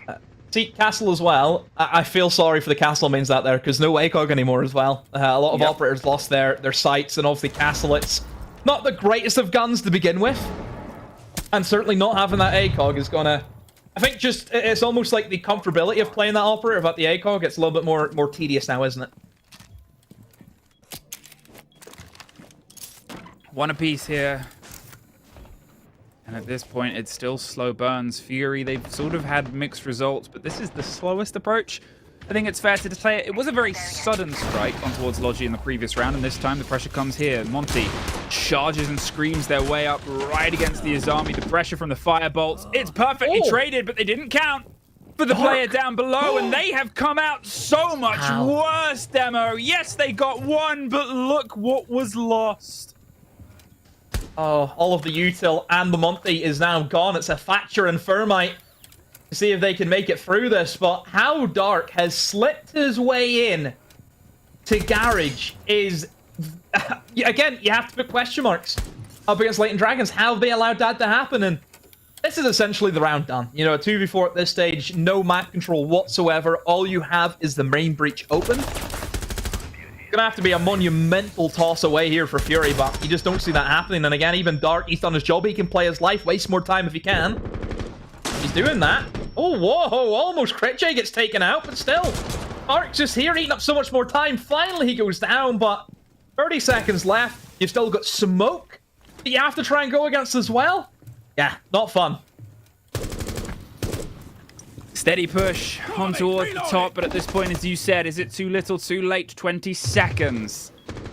I mean, they're more than ready to try and rotate their way back round, set up the pressure here on red, and the last two players, one has to be outside the breach, the other's going to go for the solo YOLO push and plant, but it's the breach player that has the kit. So at this point, you're sort of wondering where they're going to try and get themselves put in. Swings on the cubby and almost yeehaws themselves a kill, but unfortunately not quite enough. Fury with the lockdown, all from, as you said, that singular player in the bottom of the garage. Will that be timeout worthy, do we think? It's going to be a tough one, I think. Oh. I think right now you kind of let it ride, don't you? And I think Latent Dragon is just the initial setup there. I think of that round, Luke, it looked good. You know, they were able to clear away that guy inside of rafters. You used the EMPs to disable any ADSs that could have been there. You then combo that with the fire arrows going in, the Monty pushing up, giving information. That was really good fundamentals. But allowing a guy to slip downstairs into bottom garage and then pick off 2 off yous, that's where things went wrong. You know, they're doing well in one area, and then completely miss shooting in the other. I think it's always that sort of split here when you have a team like this and these connections aren't quite hitting down. Is it because they're attacking this map? Is it an aspect where they're going to be more confident on their defense? Or is it just frustration? So you could see, I mean, they were tucked all the way back around there. How long had they been in that position? Is always that question that I'll sort of ask in this sort of situation of, were they creeping their way back in? Well, you had a different player that was connecting themselves from underneath and from the stage area. Were they, how long were they sort of sat there? Did the Monty see them? Did they miss? It's so much could be thrown in, and instead we find ourselves back here, down on towards it. They've got a slightly different sort of shield approach here, but remember how this one played out with the Vigil. Not quite going to get the same here. That slow roll on the top floor. Pull back. Now, we'll get ourselves pushed on. Dark could be the pressure on towards the roam. Playing a game of billiards. Will they pocket a player? Do you feel like you couldn't play snooker or billiards? I spent 2 years of college playing snooker. Like you were studying it, or it was just they had a table? Oh, no. I studied media studies. Wow, what a waste of time that was. Yeah, I mean, I went to uni for film. What do you... We just played snooker for like 2 years. That's the reason why I can edit little funny videos. Is that's the only thing I learned from those 2 years was how to do that. Yeah, that was it. But other than that, we just played snooker for like 2 hours every day. Right? Well, okay. I feel like I'm never going to challenge you. You are a bit of a shark with those kind of things, I think. Like you play a lot of chess as well. You're a chess guy. I'm a Swiss Army knife whenever it comes to pointless endeavors. Yeah, so we love that. I too have a film degree, which I use primarily for memes. So I'm glad that we've both found career paths propped up by a higher education. Good thing video games were a thing, eh? C4 prepped and ready to rip and rock and roll, but at this point nobody's slipping their way onto the bait. Instead, steady approach. We do a channel prediction if that's going to get a kill. Kills that are actually quite a good word for the predictions. I think it might. There's a drone currently just out above it from K-San. So they'll hear the beeping, and that might be what the Buck is trying to get rid of there, but... Well, as the pressure and the grenades roll out, there it goes. Yeah, they done their reconnaissance. Channel points lost. You bet it. And if you were going to bet it, and we didn't have time to set up the channel points, lost. The grenade comes out. He said, instant bit of destruction, demolition, Mr. Smash everything in his way, puts the damage down on towards dirt, and they pulled themselves back, but they still have these power positions. They still have control of blue. They have a backline to play on, and there's only 30 seconds here. Technically, they're in a better position than they were last time round here, Latent Dragons, but there's still not a lot they can do with it. There's the first kill. Pull out the player on towards the A-case and try and drive themselves back on towards the other side. Grenades either side. It's a team kill. Oh no, Lycurus gets Dark, and well, now they can see if they can be a bit curious about the plant itself. It's a 5 versus 1. There's a flawless round. Absolute return to form here. See that? Kitchen dirt whenever you don't have somebody upstairs in Logi? Simple take, isn't it?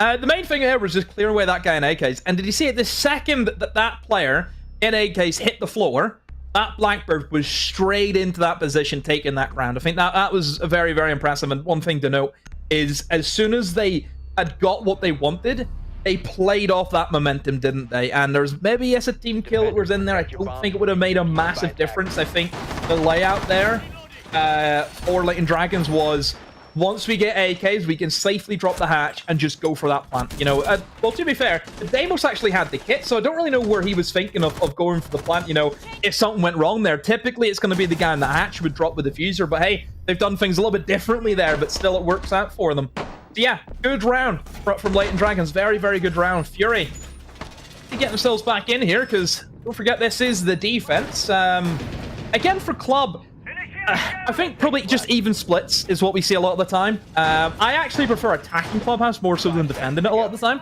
I think the attacks are very, very easy. Attacker's objective is to locate a bomb. I mean, I think it comes down to a team's mentality, right? There's a weird element about this because this map is so history, because we've talked about you do your fundamentals, you nail it, because we've talked about how put together things are. Because even Once Upon a Time demo, can you believe it? Hap and I and Milosh did an instructional video about how to do a Taken Clubhouse. The three of us. I know, stunned silence.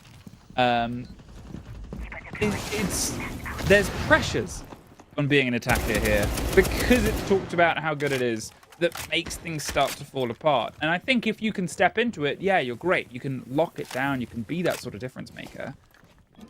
But otherwise, you still have to get that position. And it puts defenders almost into the same sort of sense of happiness, right? They're a little bit sanctimonious on their position. They can hold down. And as you can see, they've still got the pressure on towards the top red. Last time it was a swinging onto Logi Breach, I think, that netted 2 quick kills.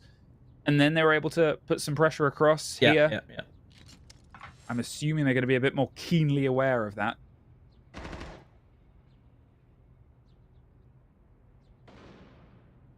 Still. For Latent Dragons, it's just doing the basics right, isn't it? Making sure those walls are going to be opened up. You can see the Maverick being brought in, dealing with that bandit. And they didn't have that bandit the last time they were here. So it does make things just a little bit more annoying for Latent Dragons to have to go through that process of having to bring in that Maverick, having to go through that process of getting that blowtorch in and working for them. But the wall is going to be opened up successfully. And again, just taking their time now for Latent Dragons. Breaches are going to be opened up. Now, the next thing, it should be window pressure. That's what you need to get next. Really start to get that trash compactor closing in on these defenders. Make it so they don't have anywhere safe that they can just simply sit. Because now you can start to see the Fury. They're starting to group up, quite a lot. There's 3 players essentially just sat on top of each other here. Look at this. All 5 of them just in that one small area. I mean, it's like a recipe for disaster, I think. They need to... They're wound. They're wound, they're coiled like a spring, and they need to be sprung at some point. With 40 seconds, the pressure's going to come through, but it only really takes a bit of a pocket read on that. The roll of the gadget, the bounce off the back. They know that there's a player behind it, and they're able to pick them off before they can get pulled out. They have the swing round. It's a smoke cover with 20 seconds. It's going to buy them some time, but it just takes one brave soul to try and charge through it. That isn't the Deimos, who would die immediately. The second smoke comes out. Instead, the singular door bit of pressure. Now, is Dark going to try and fight their way out the breach? You still have to do something here, Latent Dragons. You can't just be latent forever. There's a trade out on towards the Jacuzzi breach. They've hopped in towards Jim, and they lose some of the pressure here on the back, but the single keeper position gets one, gets traded, but it's maybe about 2 seconds left. And it's the drop on Logi that got the last player demo. Oh boy. Just Fury just couldn't breathe, could they? They had nowhere safe to sit, and that was the issue there with that setup. I honestly feel as though sometimes you need to try and fight your kills, rather than to just... What's to stop some of those players thinking, okay, let's just double swing breach. We'll probably get a trade kill here at least, and then that also frees up some room for other people to sit in.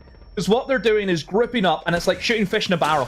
That's what it is. There is nowhere safe to sit. It's so easy for the players from the attack just to keep pushing in and pinch them off. They know they're not going to be anywhere else because they're all grouped up in the one position. I mean, even maybe get some players below. I don't know if they had any C4s. They could have maybe went below, tried to get some C4 action. The time was with them as well. 10 seconds remaining. I think it just feels like it's so do or die right now for Latent Dragons. Every single round is stressful. It's almost different in a manner towards the game that we had before, as even though it was sort of 7-1, statistically a one-sided game, it felt more of a calm and collected performance from that. And you're 3-2 up, fine, here against Fury. This isn't going to land against other teams. This isn't going to land against those sharper teams.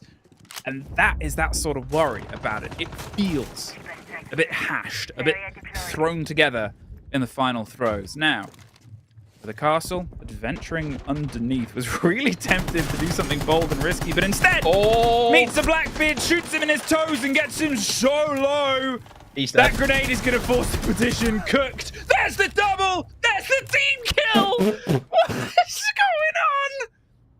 I mean, yeah, don't let him get away with that. If you've got, is that the 4th TK already today? Yeah. Is that the fourth TK today? That's nuts. There's been quite a lot. You know how we had like a trade issue before when CJX first Yeah. Now it's a TK issue. We have. You're talking about putting down your teammates who played Blackbeard. Is that a common trend? Yeah. I'm thinking if your teammate gets a double kill as a shield, the right thing to do is to then get rid of them. No. Like morally. Orally. Morally, if your friends don't let friends wipe teams on a shield. You know? I like that today we've had it all. We've had a Denali kill. We've had an ace to open things up with a technical new player. We've had team kills. What are we missing? A few shield kill. It was an ace clutch as well. It was a one. An ace clutch. You always need a hockey puck kill. That's always a good one to see. Hockey puck kill. Chanka. Just in any capacity. Just in any capacity. Well, we had the slow-mo freeze frame, Chanka. We did. The magical guns. Okay. What else is the common? Fire extinguisher kill or explosive gas kill. Sorry. Yeah. That's the other one. Yeah. Okay, so with the castle barricade that is on the drop of Moto, it's not quite as clean to take as they would like. They've obviously got the hatch open itself. That's sort of it. Where they're trying to get themselves locked in. But they have their eyes on towards the prize at the back of the site. Now, for the first time, there isn't really that I can see pressure coming in from dirt. Will Fury read this and try and set themselves up accordingly? With the smoke canisters thrown down here onto main, they're happy to force them out. And as that castle barricade is still good, well, they can just play this. There's nothing that is forcing Exelotic out of position here. They've got to try and drive themselves in, so they slip on by, and what a great take on towards the hatch. There is the planter getting one and getting himself back to business before taking a lot of damage. 8 seconds, though. Time is ticking, and so is their count. As they're knocked down, they've got to get themselves the kit. It's just the IQ left against just the shotgun. Oh! Choke it! Put it down. We've had KKKs in chat. I didn't even expect that in this game. How do you lose that, to be fair? That is... They're blind. Why was he Did you see this? He was moonwalking. He was just slowly moonwalking in the middle of the bomb site. No situal awareness whatsoever. Do you know how I said every round feels like nothing is going to plan in some regards, right? There's obviously plans and conversations, but nothing is clean. Nothing is easy. And nothing is truly going seemingly in one team or the other team's favor. It's just that Latent Dragons are getting themselves over the finish line more often than not. And you have to give them credit for it, but at the same time, you have to sort of have the conversation about both these two teams is if this is your rough game, get it out of your system, guys. Attackers need to locate. Oh, dear.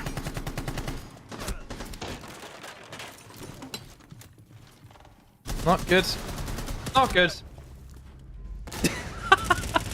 I mean, the thing is as well, they even threw the dog a bone. They TK'd for them. The fact that the team kill came immediately after, like, the first 2 kills, like, there was a little comedic pause, does make it feel like he just saw him and shot him. Like, it wasn't, like, at the same time as the trade. It was, like, a full half second afterwards. And in this game, you know, that's everything. 4-2. 4-2 here. Latent Dragons. They have obviously massively improved on the game that they played last time round. And as I said, when Fury did play this map last split against Elevate, it was firmly on the defender side that they were able to get most of their rounds. They only pulled 2 attacks. It was all they needed. Fine. But is it going to be something that tests them a little bit more here? Latent Dragons, we did not see this map from them in the first stage. So this could be that sort of new statement piece of saying, okay, we saw how you played this. We've had time to try and cook something together. And so far, it's a delicious clubhouse recipe. Getting themselves the Habana trick here and towards the wall, assisted by a Deimos, who still has a bit more to do and suffers through a drone hole. Time to ring the not enough to entirely remove them from the equation. But I like that they're doing this, even though they still also have the Kali to get the work done. Well, I hope the Habana knows what they're doing. And it looks as though they do, as that Habana trick has worked successfully. And whenever you're dealing with an ace and a Maverick band, then your Habana trick has to be on point, or else you will have a very torrid time getting yourself into this map. Always think back to Team Secret last stage. Adrian, a bit of an issue with it. And there's actually a point where Adrian just could not get the knack of getting those Habana tricks done that Savage said, like, give it here, I'll do it for you, you know? So it's certainly something you need to practice, you need to be good at. So, right now for Fury, it's a slow and methodical approach, getting the walls open, to see if they can take the map control over in towards Cash, which they will do so now. There is a player close inside of construction. Depends if KCB is going to get thrown, which he is, but he's still going to have plenty of safety, though, with those Azami barriers up against that construction window, and going to see if he can wait for this. Deimos, and will get that kill, also drops the hatch, and goes straight back into sight if he chooses to do so. And one thing I've noticed is you've got players downstairs. Look at where the tub is. He's downstairs. He has a C4 as well, don't forget, so he can just linger down here and see if he can find a kill. And at this point, you know, you've lost your Deimos, you've lost the pressure, as you said. The underneath is a playground for a C4 and something that you pined and called for previously. At this point, pinging shots over the top of a bed isn't unfortunately going to put anybody to bed itself. It might get rid of a keeper barricade, but they're apparently free to just move themselves up towards the strongest mattress in the world, actually, is what the tag says on the side of it. Watching, waiting, and ready to start commiserating. Pressure onto the door doesn't quite go their way, but with 20 seconds and a swing back round from the side of K-San, the kid is cold inside construction. They're trying to find the downed player in the smoke itself. Can't quite net it as of yet, and they're going to instead move their way up. They have the read, and they have to drop the player 8 seconds. And with the Kali trying to secondary their way through the site itself, it's just down. KZB opening and closing that round and pushing Latent Dragons one step closer to a pretty solid win here statistically against Fury. Very, very impressive again. You know, good setup. And you could see that time. Look at the difference between both of the teams. Whenever we seen that Jim hold come in from Fury, they grouped up. They didn't want to fight. They weren't playing brave. They were very, very timid in how they went about things. You look at Latent Dragons, holding construction, taking gunfights, swinging on to players, not being afraid. That's the difference. Latent Dragons are, you know, going for it. They're thinking, we have to fight, we have to get kills, we have to play big. Fury aren't doing that, and that's the difference. One team seems on it, the other team just doesn't look as though they want to be here. I think it's that sort of, you know, is it teething problem? Is it confidence problems? Is it the sort of split of everything? It's, I guess, the growth that we might see from this roster. We always have high hopes for Fury because of the history, right? When a team has got skins in the game, and when a team has been on international stages, even just the sort of branding of the naming of it, you'll always have a bit of your eyes on a team like that, especially when they're up against a lower card team. You're looking at, this should be a game that they should be able to dispatch, even just statistically from stage 1. And yet, as you said, problems with the confidence. They're home aloneing once again, Lego bricks on the stairs. Can't actually come up with a silly name for that. I was thinking there. What's the full what's the actual name of the gadget? It's 10 seconds to go. Seconds. There's a thing called Google, which is very, very. 5 seconds remaining. all right, cool. There are It is called. They're literally just called the Trips. TRIP. Trips. Oh, Yeah. okay. The Trip Connector is what it's called. I can pun with this. Good to know. Right. Okay. Then I'm not going to start making jokes about how they're Lego bricks, because to be honest, last time we started calling something tin openers, Parker got mad at me. So they're going to do that again. Both electrics banned and removals of electrics, or even removals of walls, banned as well.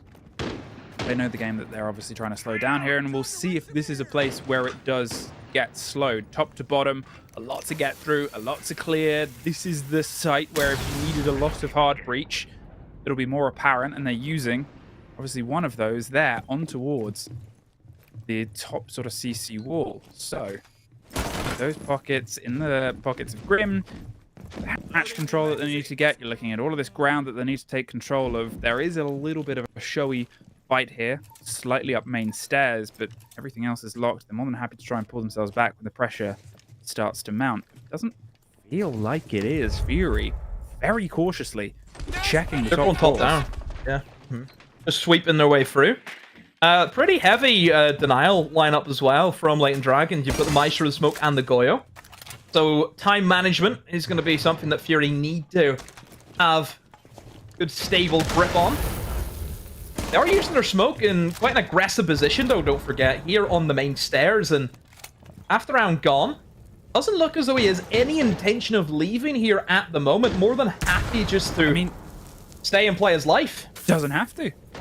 It's like, I think he's sort of more than happy with this. Yeah, okay. They've now lost the first fight. That's through a hatch itself, but you can't just drop in without the main stairs control here, and it's a silly death to have. But they still have control here. They're trying to peek back up. They cover the smoke's retreat. Yeah, they've been able to get themselves back out here. They sent 3 bodies to save the problem, and here, with a minute and that opening kill against them, what else have they been able to remove? Well, technically, one of the smoke canisters. There might be Maestro bubbles in a problem position. At this point, they can still try and send themselves down here. They've not used the secondary breaches, so I'm assuming the Moto is still locked. That's sort of what I'm trying to piece out where the Grim might have gone. He's in lounge. He's probably going to go blue then, I'm guessing, and it's going to be a gen drop. Yeah, will be. So, yeah, gen drop from the Grim. Pretty common thing to see. But you need to have this 3-2-1. If this Grim's going in, everyone needs to go with him. Well, here's the start on it, and the pressure will come around. I'm so dumb. I just entirely ignored the fact that Hibana exists, but it's because BG Man needs to make a thing. I've said, you didn't correct me once, by the way. Here I am talking about Grim's secondary. Don't even need it. The tertiaries get themselves through. They're going for the plant itself. Cut off and cut in half. Great systematic lockdown here. Another team kill. Chalk it on, chalk it up, and chalk the round, Demo. That was as good as my attention to detail that time round. Missing the existence of Hibana. My bad. Listen, we all make mistakes in the heat of siege casting. Another TK, by the way. I know. That's what I'm sort of... I'm using that to excuse the fact that I made a mistake. Don't worry about it. I'm always worried. Just in general. Hibana, 10 openers make no difference. Hatch is going to get opened up nonetheless. That's true. Makes no difference. You're just bringing in that bonus just in case somebody gets spawn peek. I mean, even the Thermite as well. I mean, plenty of hard bridge coming in, but much better than Fury. I think that time around they got the opening picks, which helped them quite a bit. So is it a case maybe your Fury getting into that category where they need to have that opening pick? Maybe they struggle playing from behind? Is that the issue for them? I mean, it's a rough thing to have as a necessity. I think it's sort of fair to call, but you never really know how the split comes out for teams in that sort of position. If I have a very, very quick look at how things cooked for them in the first soccer stage in terms of it, I was making sort of comments on the opening kill. They were quite good at getting the trade, but statistically, last time, Fury were the worst at getting the opening kill. Only 42%. Now, the difference there is they played more maps as they were able to get themselves in towards playoffs, so their numbers get a little bit wider than Latent Dragon, but Latent Dragon actually were generally successful at their opening kill. 52% across the rounds that they played. So if it is something Fury rely upon, they need to get better at it. Either way, swinging their way around, some focus here.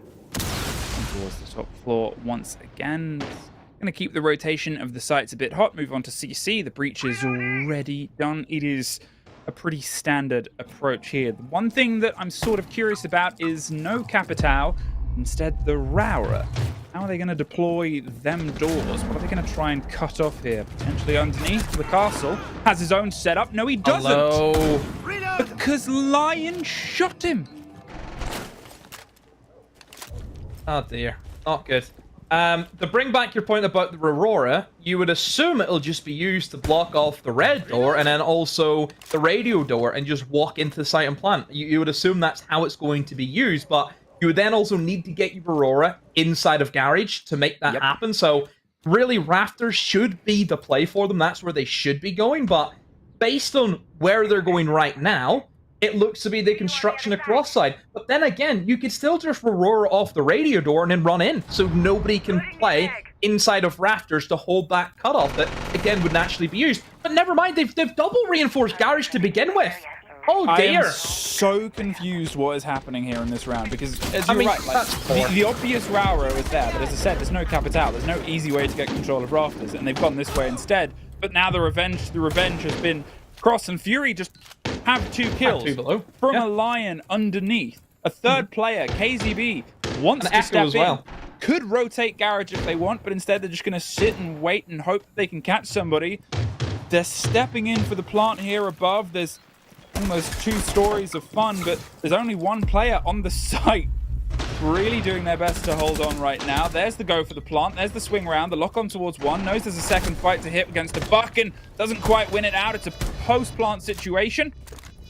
The Crit Jake getting that locked in now. I mean, the Goya was 2 stories away, behind a castle, and they need protection and help to get this Buck who's sitting there watching and waiting. Just an easy thread through there. They're going to throw another one at the problem demo, because why not? What else did they have that round? All 5 defenders died in lounge, by the way. It's like the weirdest heat map ever. I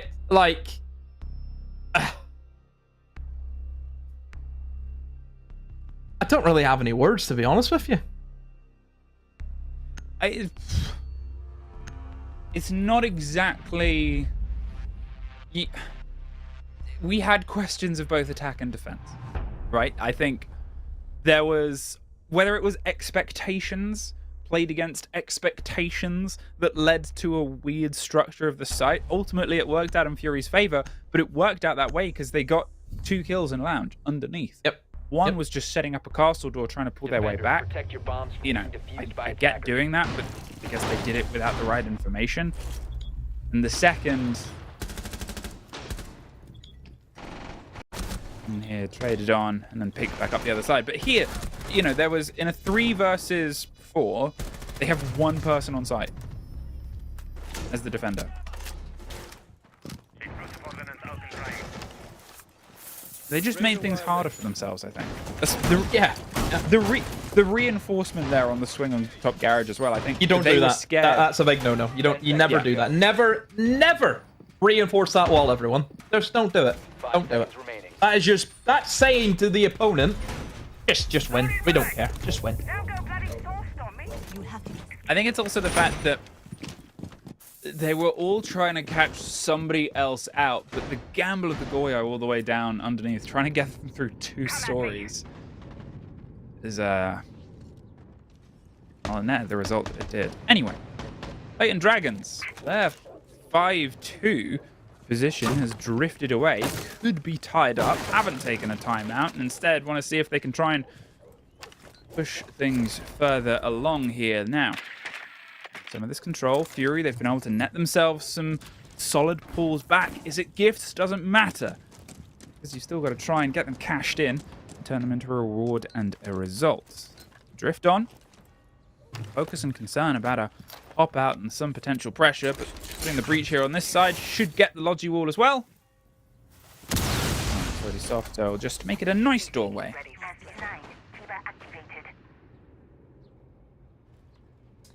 Oh, similar to what we've seen last time from Fury.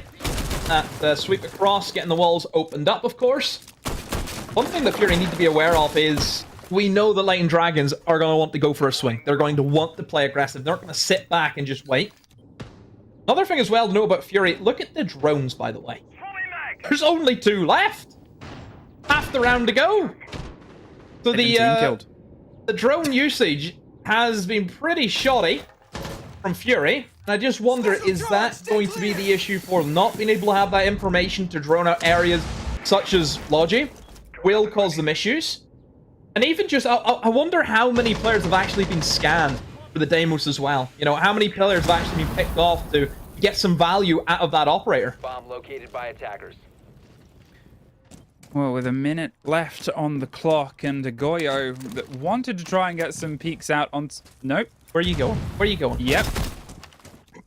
Nope. Okay. Just the bait? Yeah, but is anyone home? No. Nobody's in that position. So Goyo is once again trying to go for something adventurous, but unfortunately, yeah, nobody's taking it. Instead, it's just pressure on the site. And I think, you know, it's still a 5 versus 4. It's not that they can just throw themselves in, but now it becomes the question of how keenly aware are they of the rotate around the back. There goes one. Caught out in the middle. There's a lot of damage done to at least 2 of the players. Hey, they're quite keenly aware of the Goyo around the back. Dropped. There goes Gundam. Spent most of that round sprinting around and then fired a couple of bullets before being removed. Takes the head off of KZ. And, well, there's just a triple for Dark here. Screams their way around the corner. There's just a Clash left, doing their best in the corner, but, well, there's at least one. They have time to plant. They're going to go for the plants now. Force the player down and further away. Well, they're just putting the pressure on. There's at least another out the door, but at this point, Momo, you're just flying around, waiting for something better to happen here. 37 seconds. I think we'll see as much of it that Fury lets us, Demo. Come on, Momo. Get up there. Should be easy enough for Fury. Just sit in your hands, hold an angle. Yep.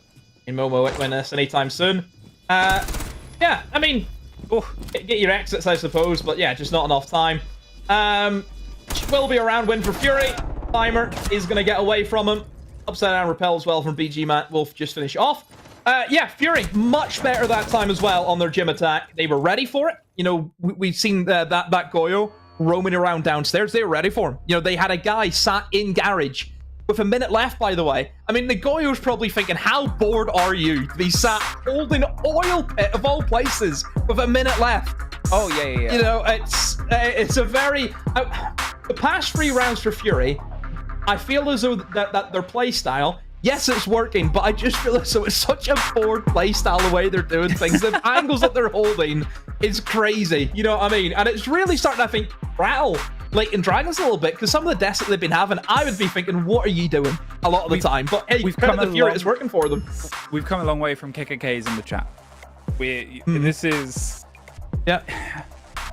It's a troublemaker's game, the first half, where it was very scrappy, like mistakes and successes either side, to this, where Fury have just slowed it all down. Oh, yeah. They're just sitting holding angles, aren't they? That's all they're doing. Sitting, holding angles.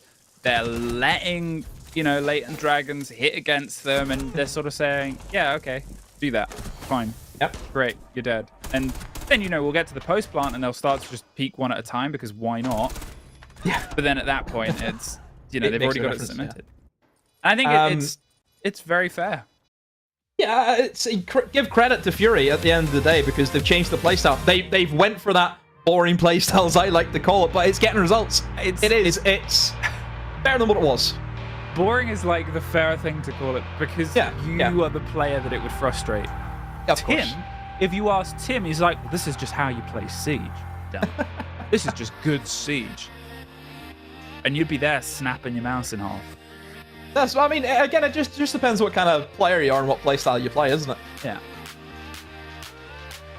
There's a Lion entering his way in. We just saw a great couple I think that player as well, like the Lion, has just been on it, hasn't he? Like, in terms of sitting, holding flanks, and just picking off these players where they're trying to get aggressive, he's locked it down very, very well. You know, I think the penny kind of dropped for Fury, where they've realized the way that they're playing, what they're playing against.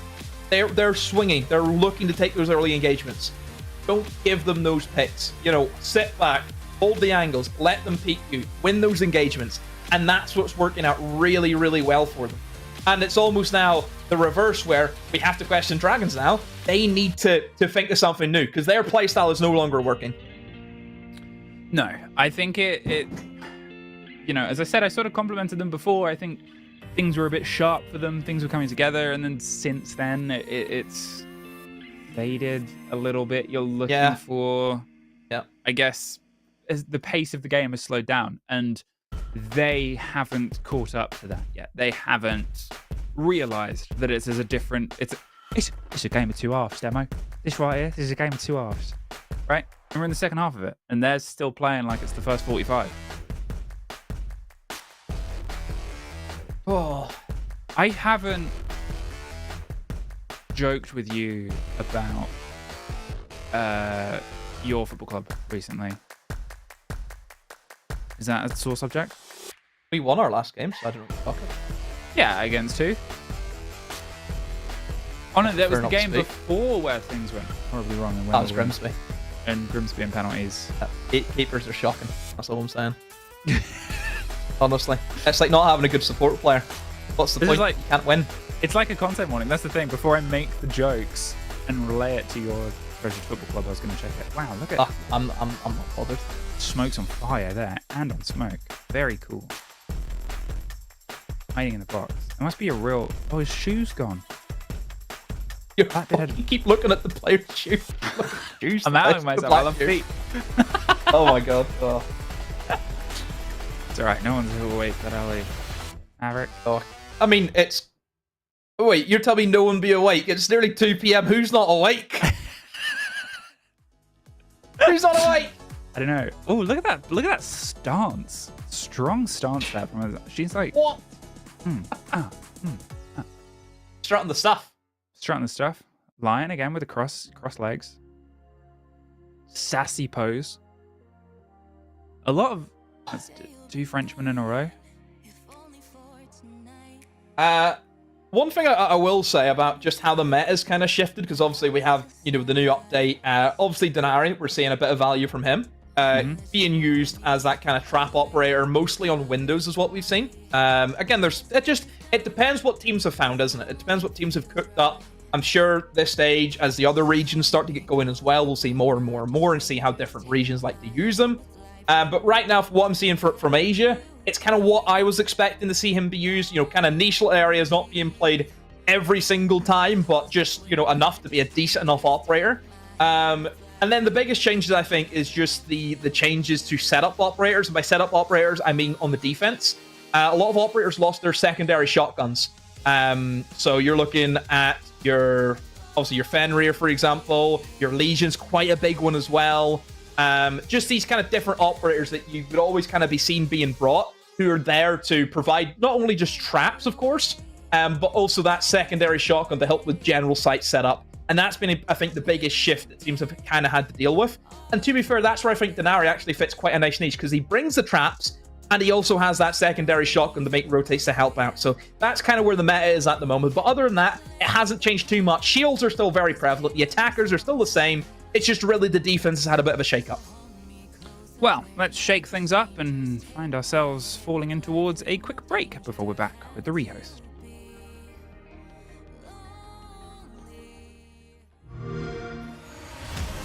You know how they say it's not the destination, it's the journey? And the journey of 1,000 miles begins with a single step. And you know what? They're right.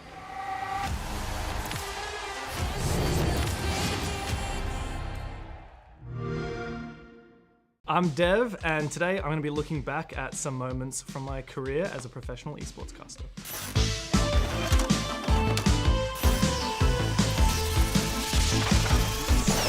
You might notice a familiar face joining us on the desk. And before we get into the matchup, I want to spend a moment talking about your journey as a caster, because this is your first right, come on, grand Parker. final. So Yep. if you gave some applause for the teams, can you do the same for Dev Marta? So this is my first grand final cast in the Atlanta Major. Yes, this was an exciting moment for me. I feel like this event, I'd already been, so this was what, 2023? I've been casting since 2016, so a long time. But I feel like this event was the first time where I actually thought I was good. And I'm lucky that Parker was like to me, hey, we've been asked to do the grand final, but I want you to join us for it. And for all of my years casting, kind of being the guy from APAC, I'm kind of always just the guy from APAC, never kind of get a chance to do the grand final or anything like that. So it was a pretty big moment. And yeah, Parker is a very lovely guy. And funnily enough, it was my first big cast that I did with Pengu, who's now my duo. A lot of things going on in my brain during that event. Like that event, I feel like me and my co-cast at the time, Mandy, like we were doing really well.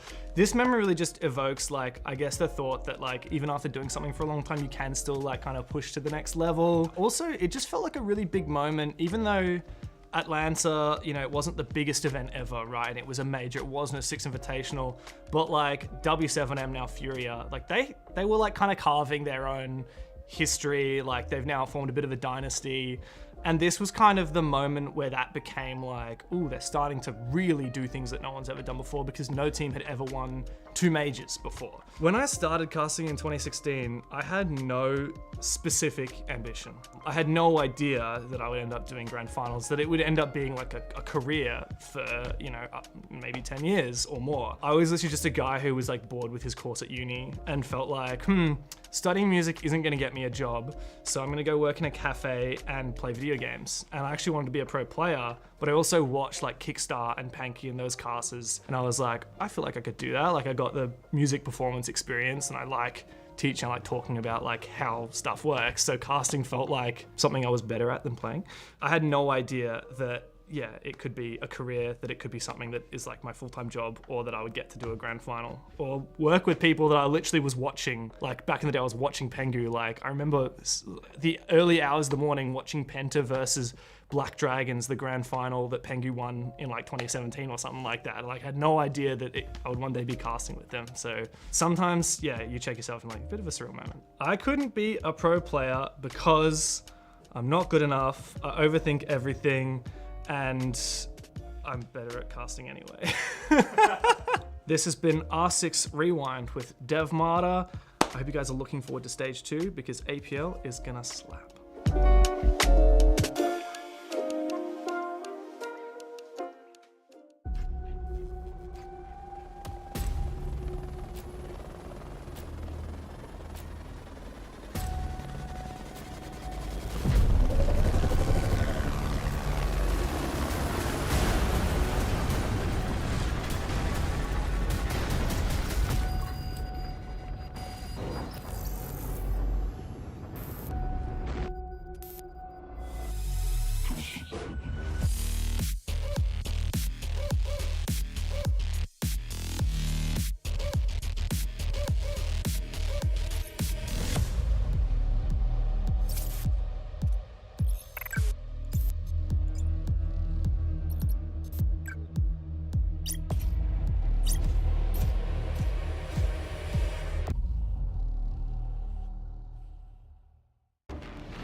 Hi, welcome back to the club demo. What are you doing? that song that plays on that video, it's really like German techno club. Yeah. It's like, look at all these skins. We're having a good time here in Rainbow Six. Buys the skins. Are you ready? I thought I was. Have you ever been in a... you're telling me you've never been in a late night German techno club? I confirmed you now. I have not. Wow. I thought I knew you. 5-5. They thought they knew this game. Latent Dragons. They were sitting pretty. 5-2 up at one point. And then, unfortunately, 3 rounds in a row off the back, Fury have just slowed things down. They found themselves in pretty good control here. Latent Dragons have been unable to break their way through. Now with a rehost and a bit of time changed, have they worked things out, Demo? Well, you would like to think so. I think certainly it's Latent Dragons. He needs to change that approach because the aggressive nature that worked for them in the early part has no longer been successful for them. Fury have kind of flipped that switch. They've kind of played that more passive play style. It has worked for them. Obviously, we head into that basement, which is usually the bomb site where we see the attackers have a pretty good grasp of things. Again, the basement attack has not changed in a many number of years. It's all about getting those hatches opened. And you can see for Fury, they've got the hard breach gadgets on the recruit and also on the Grim. They can move in there and get those hatches opened up, of course. In terms of Roman, there is a bit of that going on from Latent Dragons. We've got at least 3 roamers in and around. There's one of them, I believe, is gone. That's going to be KZB. You've still got more lingering in and around bar and also in towards main stairs, but maybe these roamers are what to try and get away now, and that's exactly what they do. So roamers have been dealt with, and dealt with very, very well, and actually picks up, I believe that's the player who's trying to get back to site via blue. He's been taken out from the stock hatch. Yeah, I mean, what a gift this round has been. Whatever the change of plan and pace was, mayday, mayday, pull up, this has not gone to plan. Here, Fury now have even more time to slow burn and broil and cook with. They've lost the Goyo and the Mute. You assume the gadgetry is already placed at this point, but with the low health Azami, that person that you want on the front lines, they're going to find themselves having to play a little bit more of a narrow margin. Jaeger does get one as the buck is removed. Jay taken out of the equation, but with how loose things are currently at this point, Fury just have to work out where they want to get a little bit more of a direct line push on towards it. They've got themselves a bit more of an aggressive stance once again, pushing their way up slowly and steadily, almost curious about when they can get the next fight. They really want to try and slip this advantage back into their favor at this point, and what a risky place to set yourself up, but risk nets reward, Demo, but sometimes it can also begat death. So at this point, just a bit antsy, just a bit agitated. Fury keep that pace we talked about, slow and steady. Well, sometimes it can win the race, but not always. Okay. Oh, dear. Perfectly played and placed grenade there. Right bit of trouble he got himself in. Cotley now is still curious about the next engagement. Down from the bottom of Oil Pit, but a little bit too slippy. As Dart gets that and leaves. Well, nobody. Fury mop up, clean up, and push themselves up. Another KKK into the chat. Slipping by with a bit of a laugh. As attack timeout. I thought that had already been called, so... Hadn't it been called? You can't do... Oh, that's crying. Okay. I thought... Did they not call it 5-5? They did. And TT... Okay, this is my confusion. TT is tack timeout, as called by a lot of different regions, but it's also the crying emoji. They weren't calling for a timeout, they were crying because of the laughter. Oops.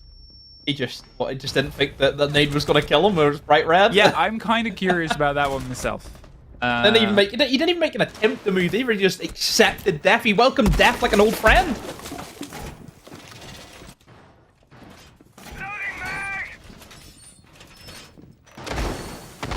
At this point, Fury, I mean, what? That's pretty solidly 4 rounds in a row. They're going back up towards gym and bedroom. Now, this is the only site that the Dragons have been able to win on towards their defense. But it feels so long ago, and since then, put to bed time and time again.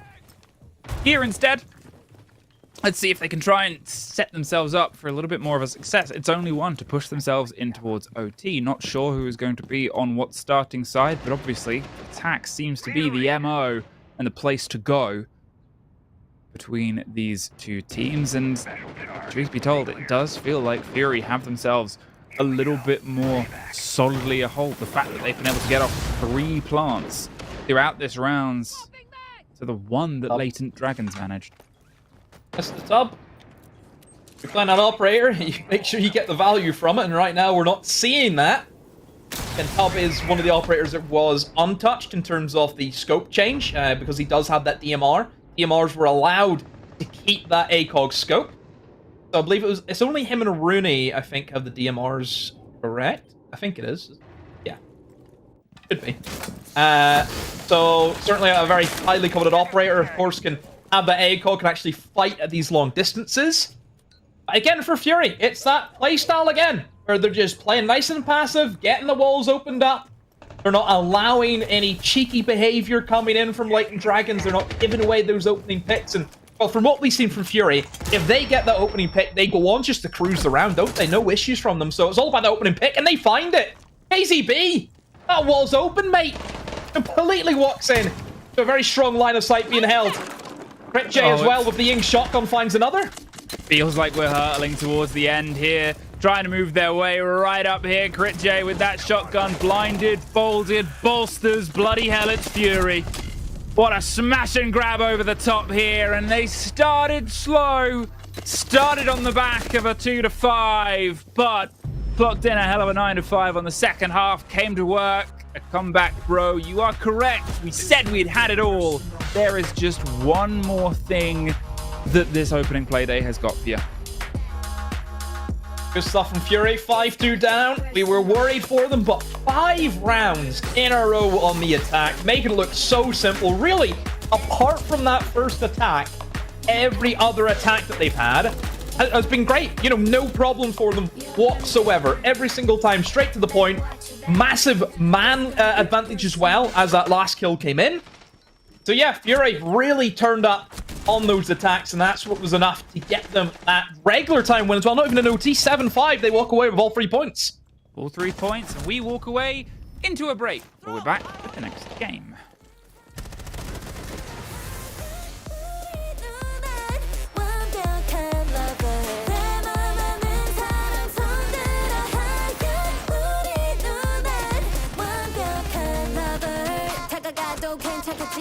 다른 애들보다 내가 훨씬 단단하게 걸어가면 다들 속닥 My confidence is shooting through the roof 아무리 고개를 흔들어도 난 이 생각만 하고 있을 뿐 아무리 딴짓해봐도 난 너의 목소리만 들릴 뿐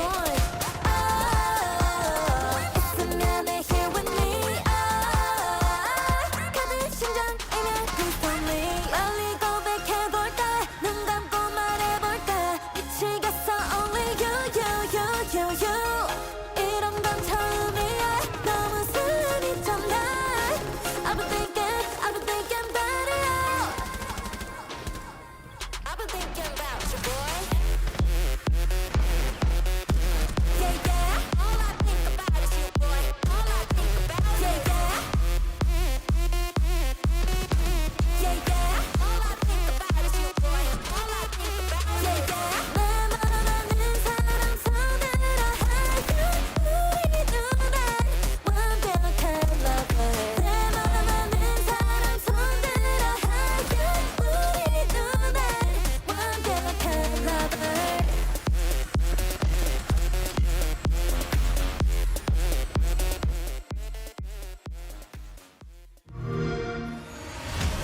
You know how they say it's not the destination, it's the journey?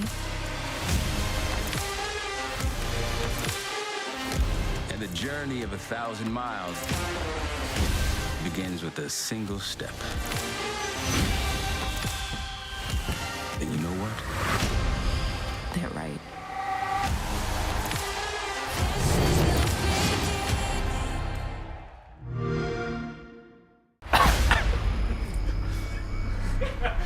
Oh, too salty.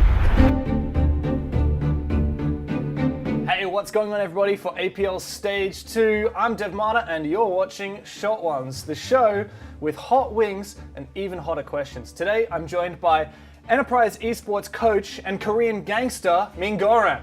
Hello, chaps. Okay, Mingo, so you can talk smack on Twitter, you can win plenty of games, you can coach your team to victory, but how are you going to go against the fiery wings of death? I don't know, Australian has spicy food. Sometimes Australian hot food is really shit for me. So. Do you eat a lot of spicy food in Korea? Yeah, every day. Every day? Yeah. Okay, we've got 3 different spice levels, from mild on your left, all the way up to very spicy. I've got the same wings as you, but the difference is I'm not Korean. I feel like this is a little bit stacked against me here, but Mingo, we're gonna give it a go anyway.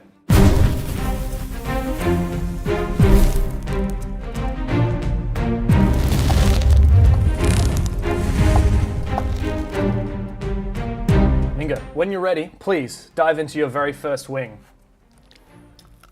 So one of your favorite sayings on Twitter is positive mind, make good result. Can you explain more about what this actually means? I was a baseball player before the esports career. Every time I think about positive thing, because at that time I was team captain, so I have to lead my boys. So I have to get a positive mind. But after SI, I talk about we have to get a positive mind, and then we just playing video game, and everyone get a no pressure, and then everyone just enjoy game, and then we beat Oops and SI 25. Oh no, it's 25, 24. So at that time, my mindset was, yeah, just get a positive mind, and then I just believe that result. So yeah. What do you think of the wings? Tasty is shit. It's not good. I think you need to eat some more. You see the spicy bit? Get as much as you can of that. Come on, you're Korean, this should be easy for you. So, you talk a lot on Twitter. You talk a lot of smack as well. You're adding players. You're saying that you guys are the best. Why is it that you love Twitter so much? In my opinion, Twitter posting is one of part of marketing stuff. So every player have to posting something for after game or before the game. But my boys too shy, never posting about game, never posting about just IRL. Just I have to do that shit for organization side and then Rainbow Six Esports scenes. So yeah, just talking shit and then everyone get a laugh. How does it feel having to carry the team on Twitter? Because no one knows how to talk or market themselves. Sometimes it's boring, but yeah, that is my job, I guess. Amazing.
As I was saying, we have to look at what's ahead of us now and not worry too much about the past. Did you see that? What?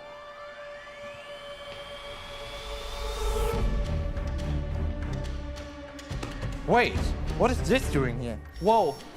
What the hell is going on? Guys, we need to go. Jess, what are you doing here? We need to go now.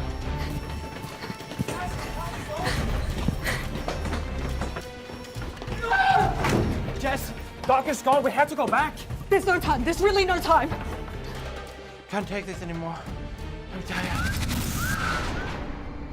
He's our head coach. I have to go save him. You're already dead.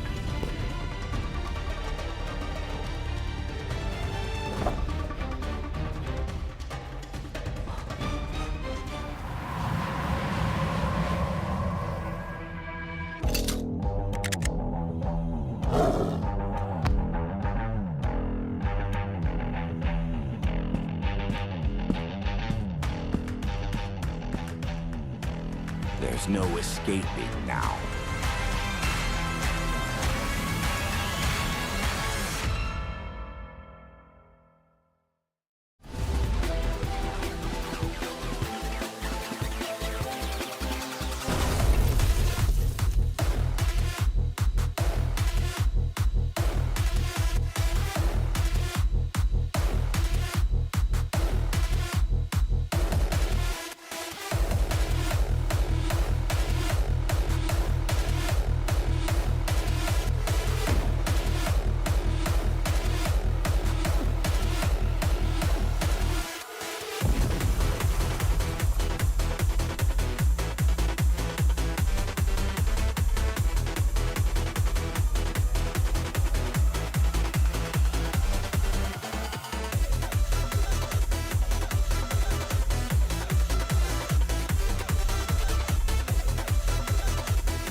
Welcome back here as we find ourselves just screaming through this day. Yes, okay, that previous game almost went the distance, but with how things are up and down, I think we might be about to see another potential tough, quick one here as we see if they can get the two-peat. It all starts. Weibo Gaming versus Shark LFO, as they are now. They used to be Team Orchid, but we'll see if the new face, new game, new name, who dis?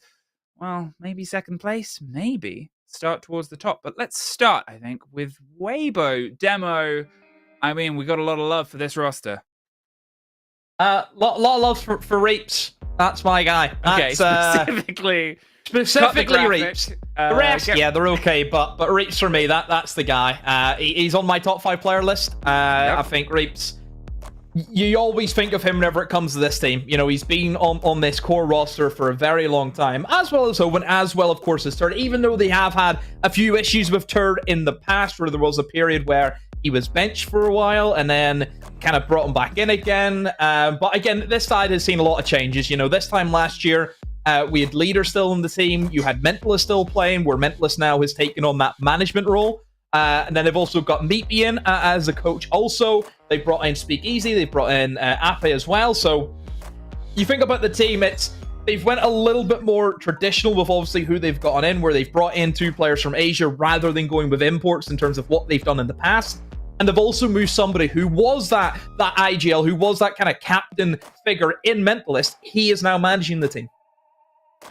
It's also the sort of split of how things go, high expectations for the team as well, that made it towards the top, that first place seed last split in the playoffs, but up against them, well, it's going to take our second previous contender, at least in the league phase, Team Shark LFO.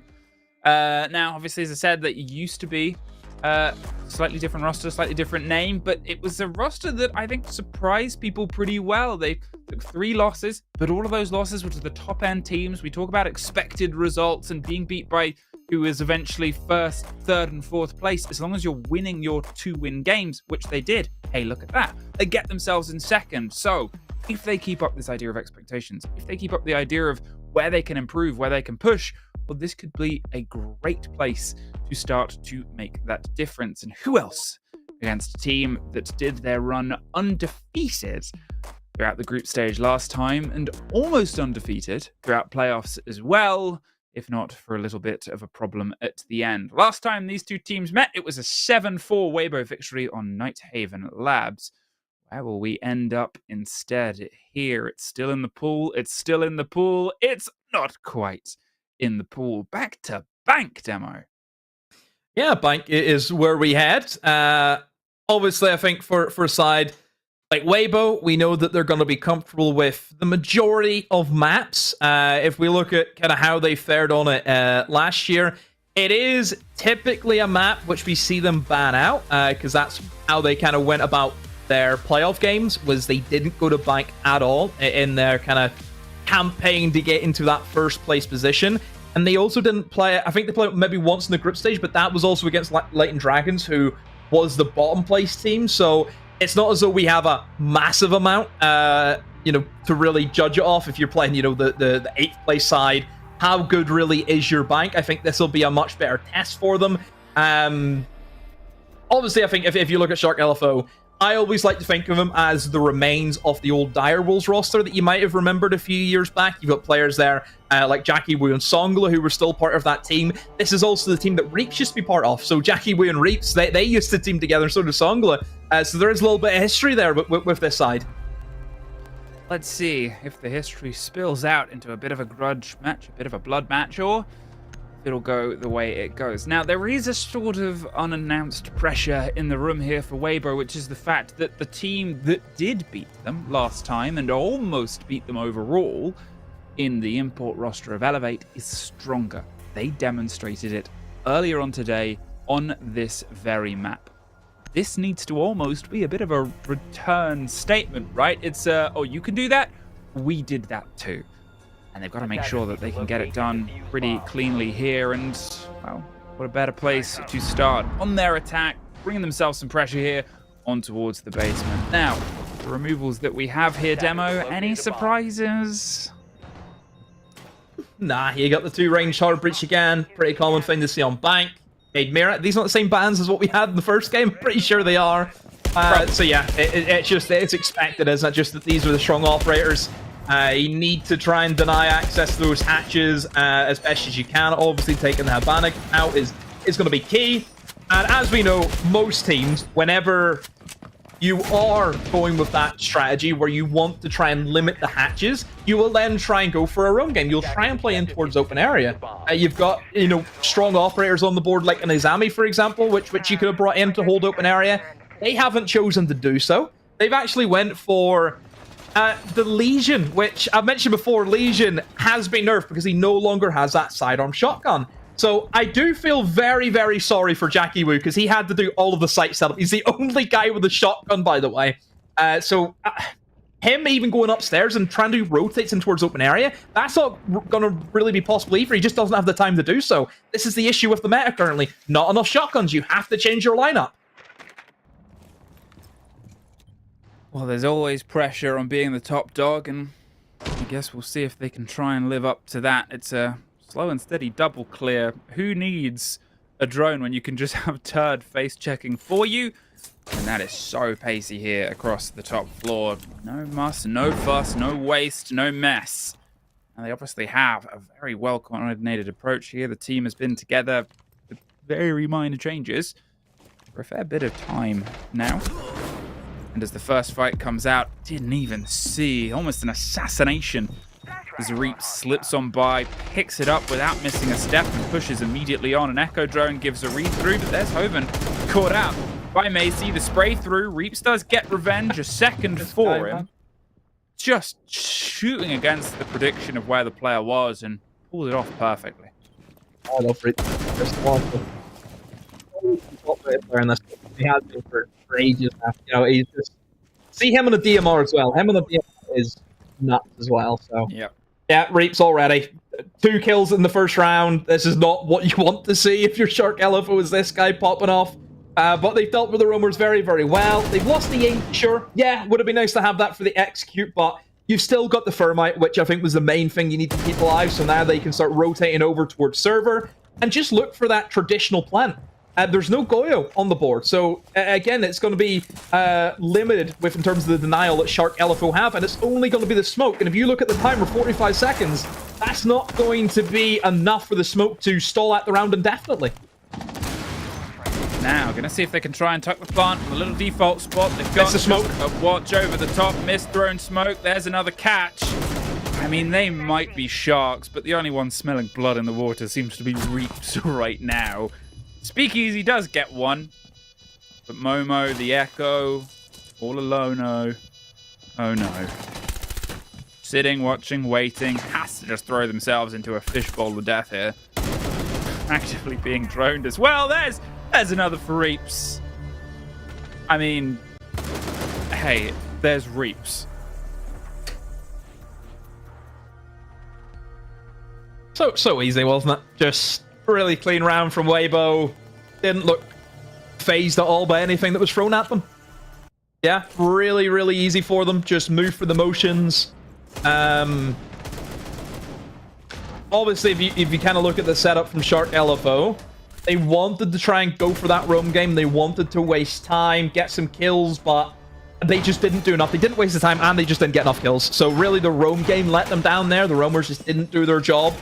And then you're setting up Weibo with a man advantage, and also half the round still to go. Like that's nowhere near enough time wasted, nor the kills to really stress out Weibo. Yes, you got the Ying, which again, great pick. We know how strong Ying can be in that bomb site, but you can still just go default. You just open up that wall, go for that plant. The smoke also missed his gas canister, which doesn't help in the mix of that.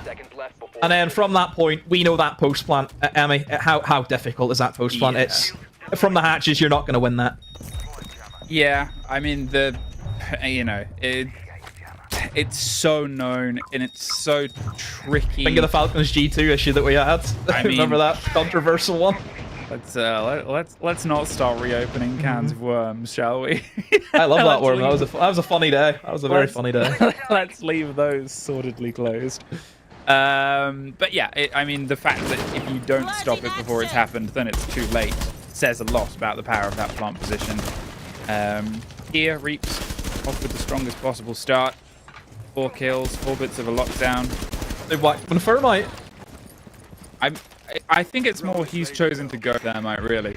Knowing the players, it's when you used to play yourself for promotion of players. I don't know if things are a little bit jumpy for me right now. I think, are you okay? Yeah, I'm good. Are you good? Reaps has just got a kill on the Thermite. Did you see that? No, I haven't. Well, he has. Don't worry. You fix the technical problems. I'll keep it going. Yeah. Are you good? You take over for a second, please. I'll take over. Well, speaking of Reaps, he's going to see if he can get this main breach open. And of course, having this wall open will give them that ease of access into the bomb site. It can maybe look at trying to get a plant down. Also, keep in mind just who has that diffuser. It is going to be Speakeasy, and he is going to be on the sense. So you would assume that the sense walls are just going to go in and cut off all of the lines of sight, and it should be a simple swing in from Speakeasy to go for the plant, and it looks as though that's what he's going to go with. And is anyone here to deny it? Doesn't look to be the case, and in goes Speakeasy. The diffuser now will start to get locked down. But they need to get the Echo Cam in a position, but Echo has no idea where it's being planted. Oh, just got the last second. But the Echo drone will be shot. Speakeasy able to come off the diffuser again and find another pick onto Jackie Wu. And here comes the Echo, but no Hoven has the cover. The assembly barriers are up in that window, but to no regards. Weibo, you could see the idea using that sense. It worked out well for them. A good strong man advantage, and yeah, I mean, they're just making it look so easy.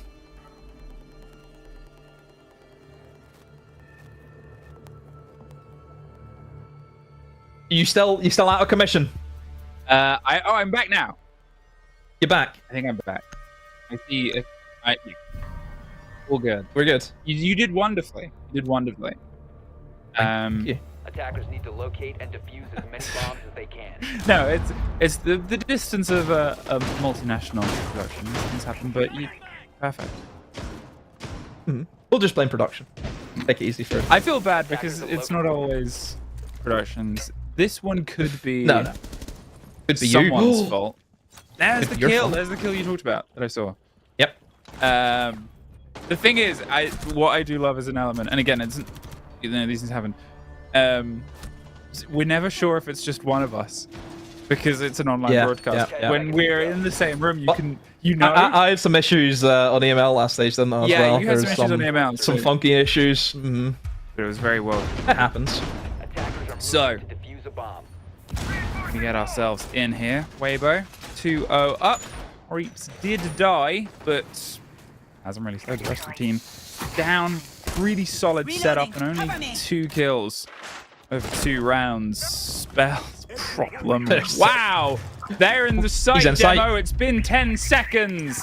Now they've got themselves control of it. Are they going to try and do anything else? Everyone? What's going on? Ring the bell. Ring the alarm bell. Shark, you're sleeping. You're underwater. Time to surface and try to get some kills. There's another one. Turd locks it down. There's Jackie caught out. Hoven gets a lockdown. It's a post-plant situation. Oh, no. At this point, it is just blood everywhere. Another grenade kill from Hoven. There's the cross.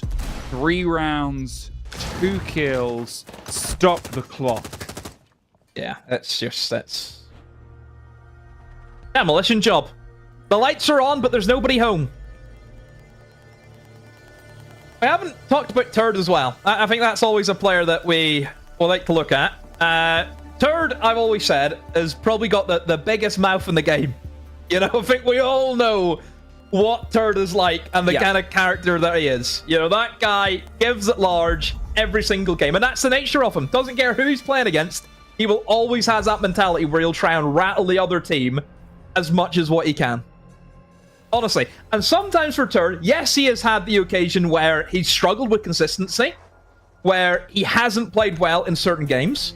And that has came back to bite him because, again, if you're giving it large, you need to prove it all the time. But I think Turd's a different occasion because even if Turd's playing bad, he doesn't care. He'll still fight. He doesn't care how he's playing. He will always try and rattle the team. And obviously for Turd, there was a period where he was benched, and it was during the time whenever it was Noodle was brought on the roster, wasn't it? Whenever they went and played, I think, that Asia Cup that happened back at... Was it Christmas time last year, I want to say? I think it was. Yes. And they went and played that cup, I think, with Noodle.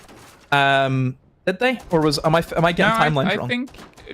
I think your timeline is correct there. I'm trying to run the memory. Yeah. Thanks. Yeah. I think so. Yeah. They brought Noodle on for that, didn't they? Yeah, pretty sure they did. And then we see Noodle and Leader obviously left then, and they came back to their own region. And then turned straight back onto the roster again. And from what I understand, it was never a case of Turds like I want to say gameplay wise. I think there was just a slight maybe attitude issue for him. Well, but he's back. And look at him again. An opening pick. Yeah, he's already killed somebody in server here, demo. I'm hitting that Mayday bell again. Mayday. Pay some attention here. Now, they have themselves a spread out hold. Look at the players from Shark. There's 1 on the site. Now there is 2 off the site because the others have been caught. They're not a million miles away. But what do you do here? Because they have this hold. They can watch and wait for drops to come back. If you try and hit that hatch and rotate your way now towards gold, you'll get caught. Here comes support. You're going to get caught. They're just going to try and send it because they're happy to catch. That is how they play. And at this point, I said it had to be a show of strength, and my word, they're flexing. There is Arpe. Getting the cross, Speakeasy gets another. They at least get their 3rd kill over 4 rounds. But that is all they get, demo. Weibo have not come to play.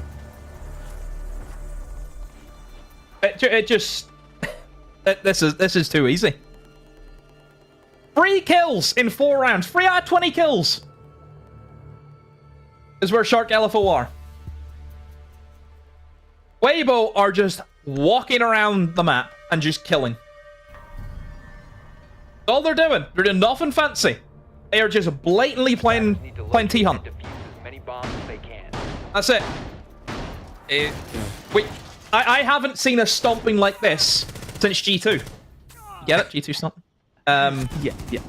It's been poor. It's been poor. I'm up to pace. I'm up to speed.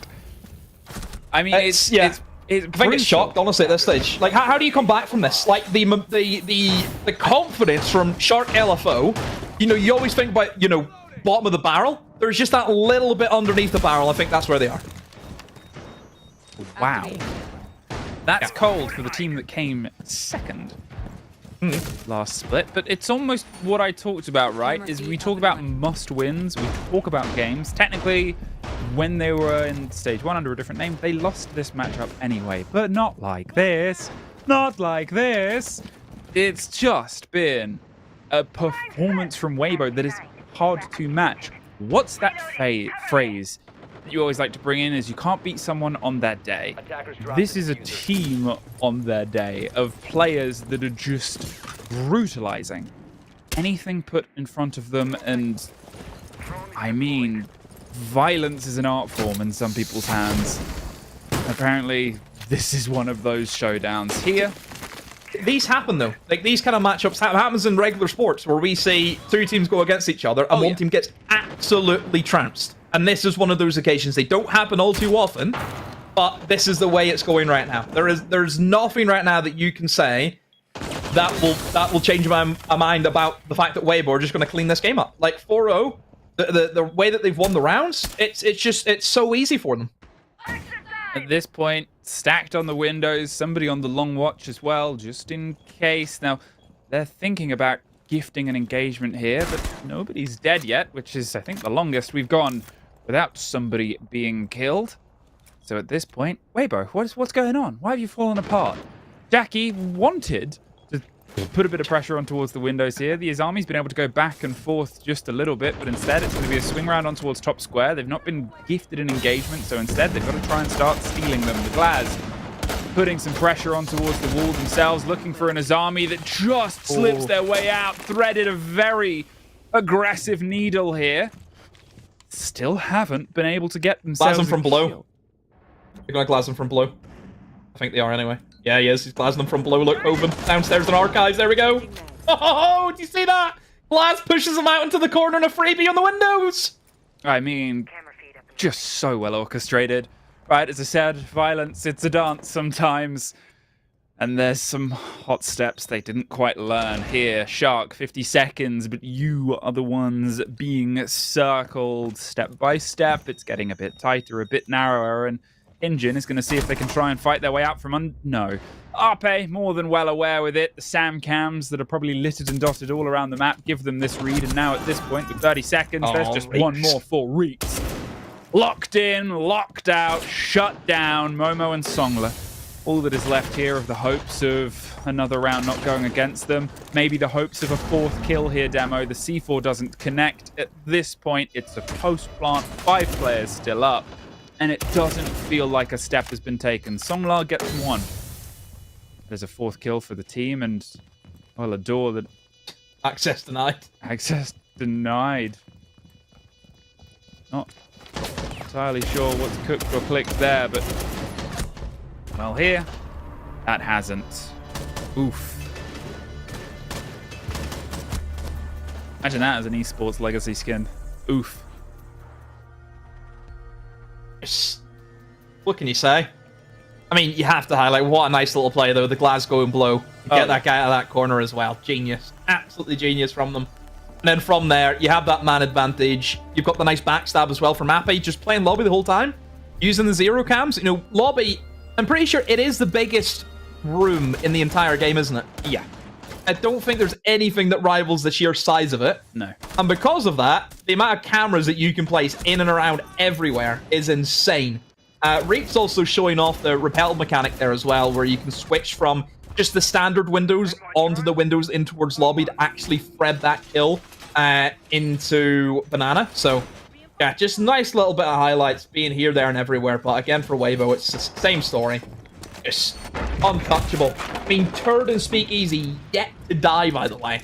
Iron Man challenge for 2 players is still on.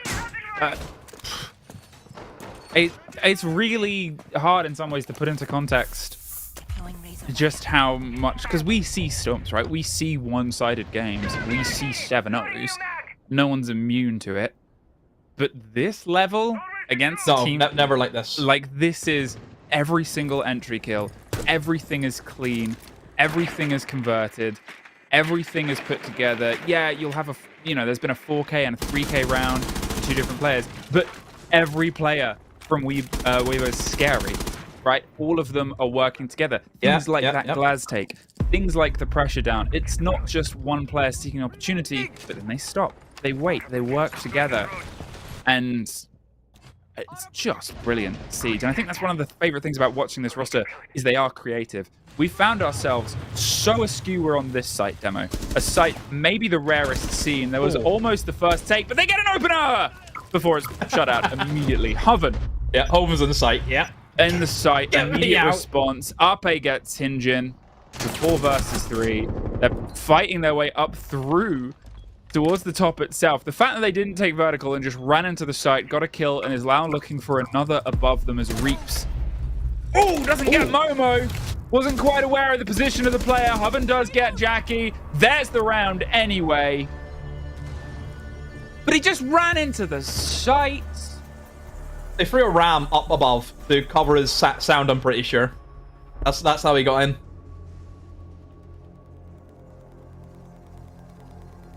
6 though, just shock it, honestly. It's tough. But you know what they say, Demo? It's a game of 2 halves. Yeah, don't even go there. Don't even go there. I mean, they've got 6 kills in 6 rounds, by the way. Yeah. Turd is 8-0. Yeah, Turd's yet to die. One of the Iron Man players is dead. Yes. 1 remaining. Can he make it happen? They got the opener kill. They did. They didn't, unfortunately, convert it. It was immediately traded, but they got it. Turd on Denari, Demo. See what he's going to cook up. I'm kind of curious what, like, people will cook with Denari. I think there's a big kitchen with a lot of cool utilities behind Denari. Yeah. I want to see what creative people can come up with. So we've seen this stairs trick and trap a couple of times. The Home Alone. We've seen that before. We've seen Are we dubbing that? I think we should dub it because you and I are the first to cast it. So yes, I think we should call it. What? So it stops it from putting the hard breach gadget on that shield. So now they also have to nade off that shield and then put the hard breach gadget on it. Reloading. Cover me. I mean, there's an element where it's like, I love it, but also... He's got 5 Denari still in the pocket, by the way, as well. Get them used, mate. Is he just going to put it on every stairs? 1 for Marv, 1 for Harry. I really hope... Yeah. Look at this. I mean, are you... No, oh! They're it's the doing meme it! game! The meme game. They are... And to be fair, that works because that's like actually quite a common Azami to use to hold dirt as well, so people just believe that that's like real. If this works, I mean, I'm walking out. My bets are actually that he's not going to be able to do anything. Reaps will kill everyone via blue stairs. Yeah, I think they won't realize he's there because the round will have already ended and he hasn't managed to do anything. I think they just want to keep Turd alive. Zed wants to protect his flawless. That's true. The Iron Man. Yeah. He wants to protect the Iron Man. The fact that that shield is electrified as well is so funny to me.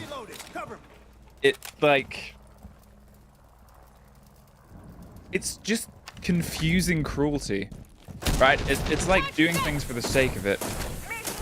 They're gonna put the pressure on the breach here. Obviously, Kaid's not banned, so they're gonna have to play against the hatches themselves. Going for the pop, try and catch a trick attempt with the claw will pop through, but otherwise they're happy in blue.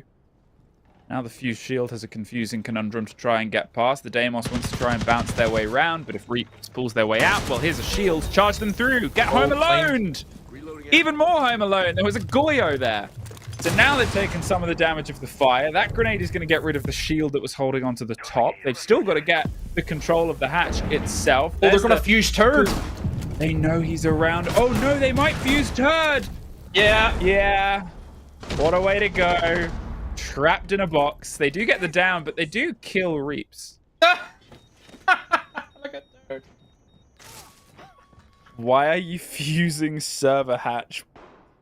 Yeah. Oh, Turd's not happy. Turd wanted actually to go for the flawless, didn't he? That's what he wanted. That's actually quite... I mean, that's if he wanted that, he could have built himself a safer place. Like, if he'd have done it on the site hatch, maybe. To be fair, give him credit. To be fair, who is fusing server hatch? I'll give him credit, though. No, it is very true. So now it's just Hoven left. Suddenly, everybody's dead. They didn't get Deimos back up, because... Or RP got the kill on it. I'm not entirely sure how the Deimos thing played out. I was too busy reading all chat. I'm going to be honest. So at this point, it's just 20 seconds. But 20 seconds and a player with a C4 on this plant, you kind of know what's going to happen. The 4 Candelas are the important part. There's the first rolled out. The C4 is going to get thrown through. There's one, but oh, couldn't quite get himself. Did catch Hinjin with the C4, but too much to do, too many different angles. They got around. How much of it was a gift from silliness? That's down to Weibo to prove. But they got around. They can sort of get themselves behind that a little bit. Well, one round, but... And is that just the case of Weibo being a little bit silly? Look, they're still going on about it, by the way. So you know when you said he likes to be in all chat? Said this. Attackers need to locate and defuse as many bombs as they can. He's on the Mozzie now. Is that a lash out Mozzie? It could be. The lash out Mozzie. Is that like the safety Monty? No, I'm telling no, but certain players will have operators that they just lash out on. This is escalating.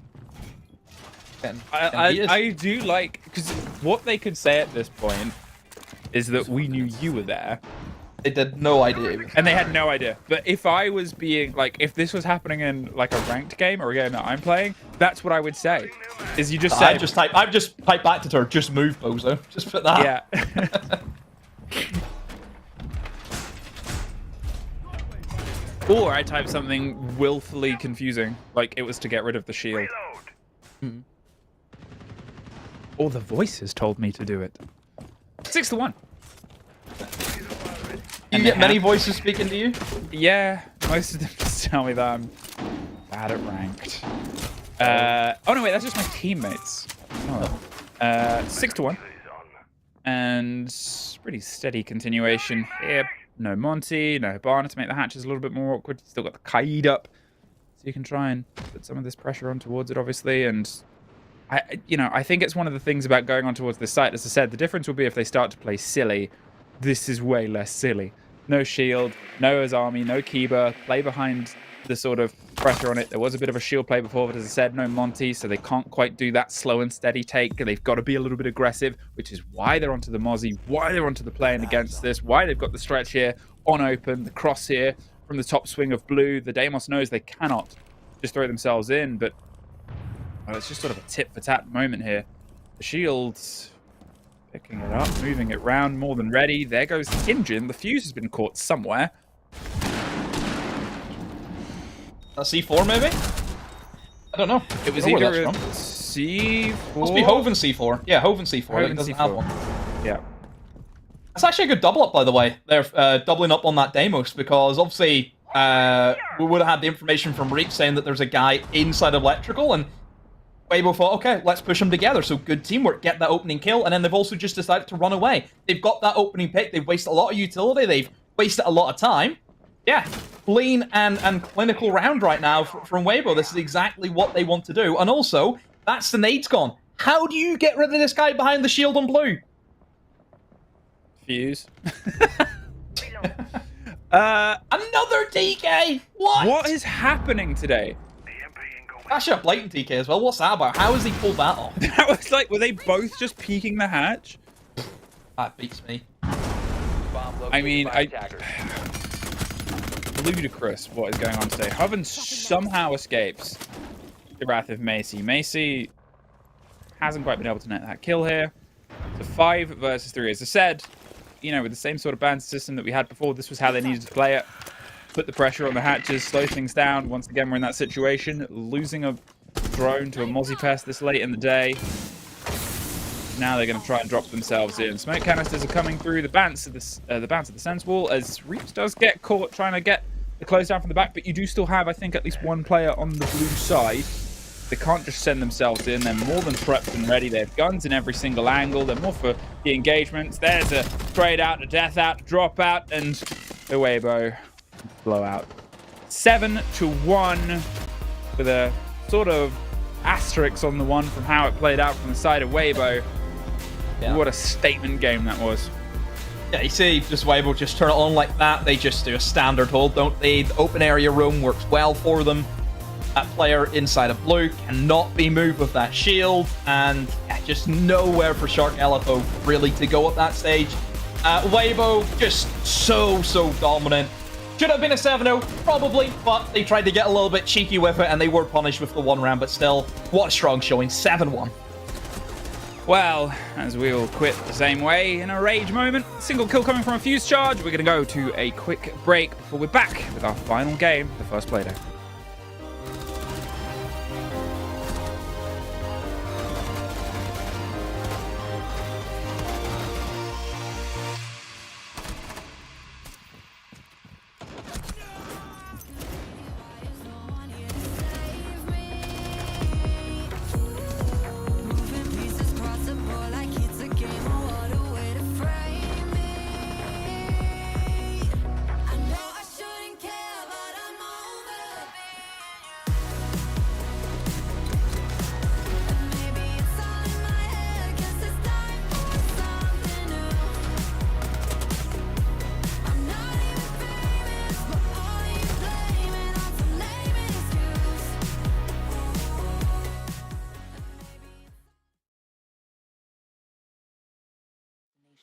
It's the journey.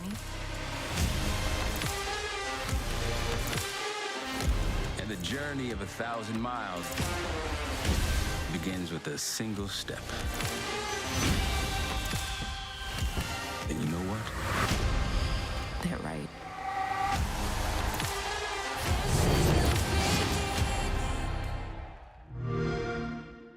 I'm Toad, I play for Weibo Gaming, and we're going to be looking at some moments from my career.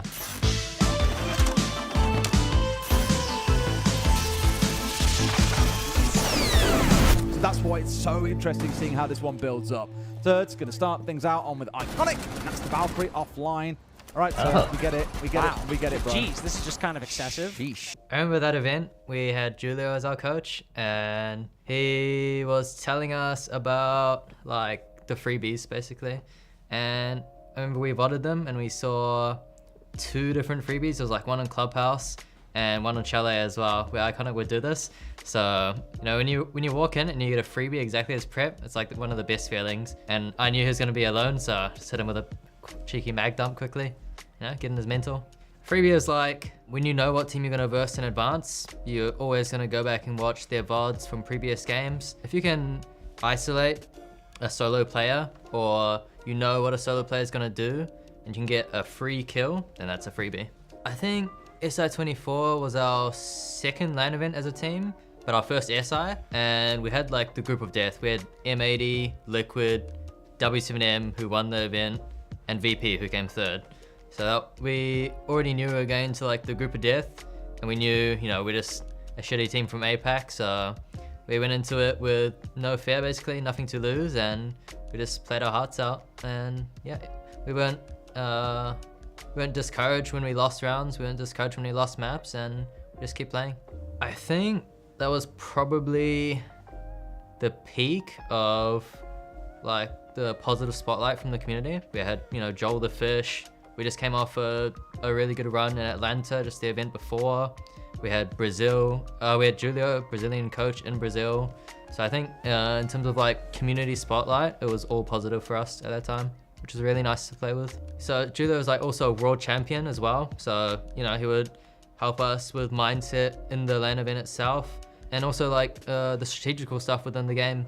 You know, like he's been in Brazil over 10 years, so he knows all the Brazilian teams, how they play, how they operate, stuff like that. So when we boot camped for like a week or maybe 2 weeks before that event, he every single day had some useful info for us and just taught us how to be better LAN players, really. Thanks for watching, guys. See you in stage 2.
As I was saying, we have to look at what's ahead of us now and not worry too much about Wait, the did you past. see that? What?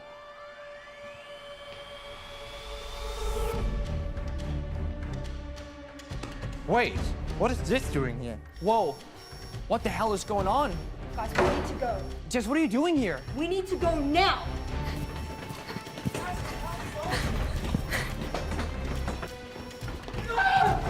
Jess, Doc is gone. We have to go back. There's no time. There's really no time. Can't take this anymore. I'm tired. He's our head coach. I have to go save him. You're already dead.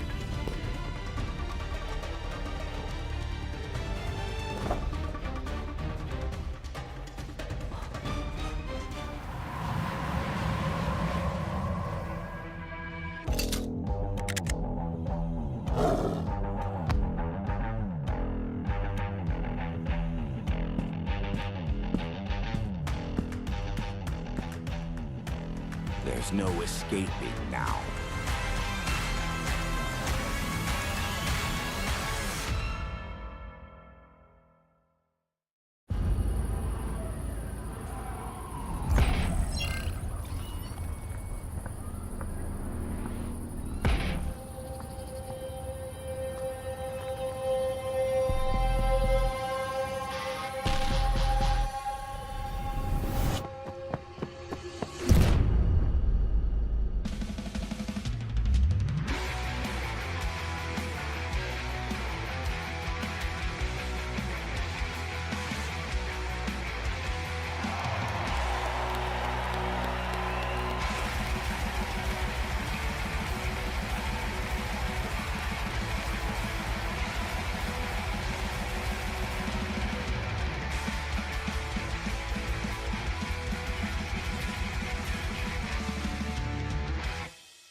Welcome back here as we find ourselves hurtling towards our final game of the day. Wow, what a surprising turn and twist. And, well, actually, it's kind of been a little bit predicted. The two teams that we thought would handily have control of their games have, and this one, where it might be a little bit more back and forth, this could be an interesting caper. Soul's Heart versus Daystar demo.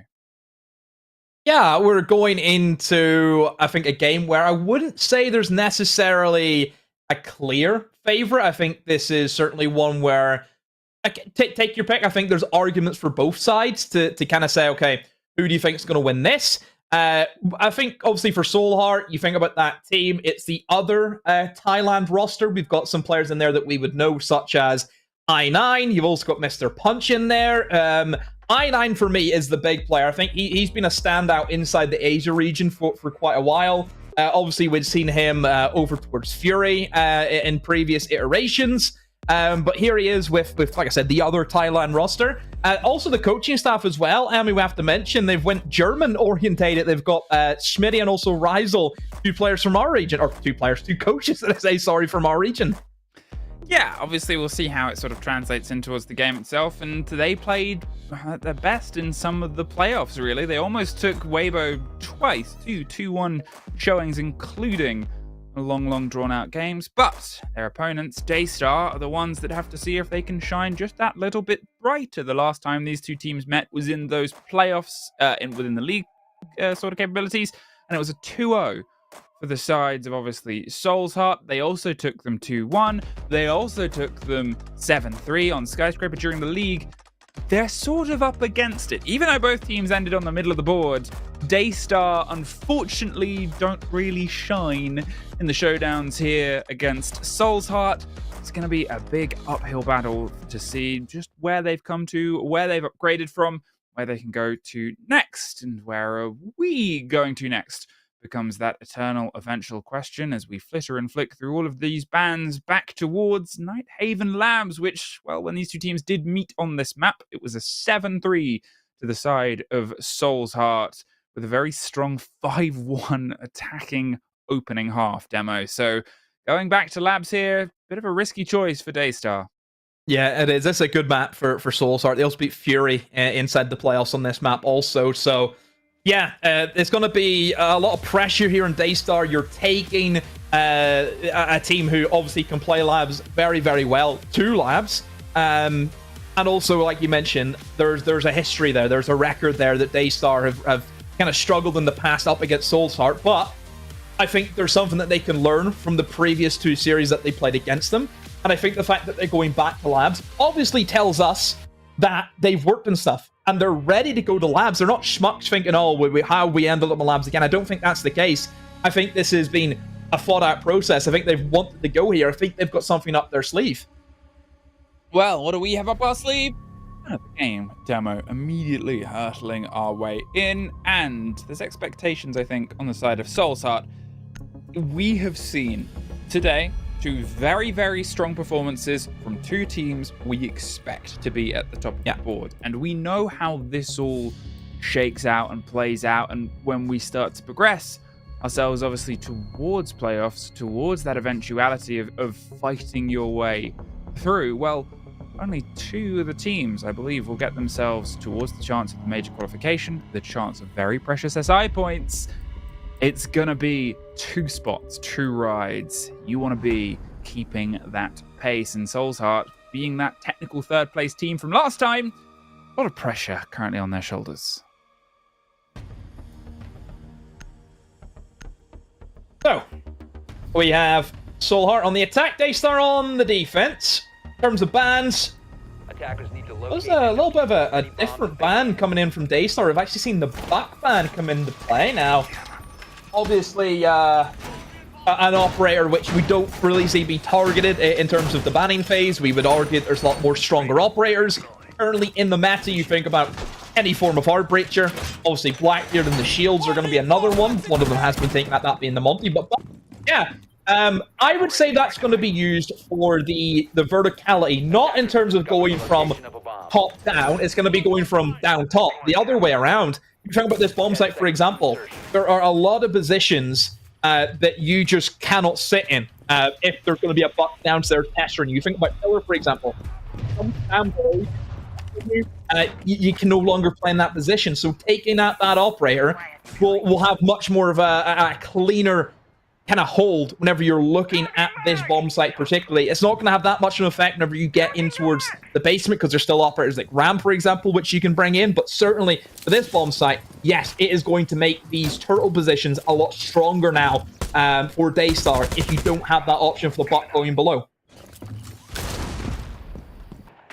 So, what kind of pace are we going to find ourselves in here? It's a steady approach and a clear idea of doing the basics. You want to get yourself the breach on the opposite end, you've got yourself eyes in towards jungle and connector, you've got yourself some pressure on towards IT, and then you try and shimmy and shake your way across. It is step-by-step system, and steps looking pretty good so far here for a roster that, as you said, has a lot of experience internationally and otherwise.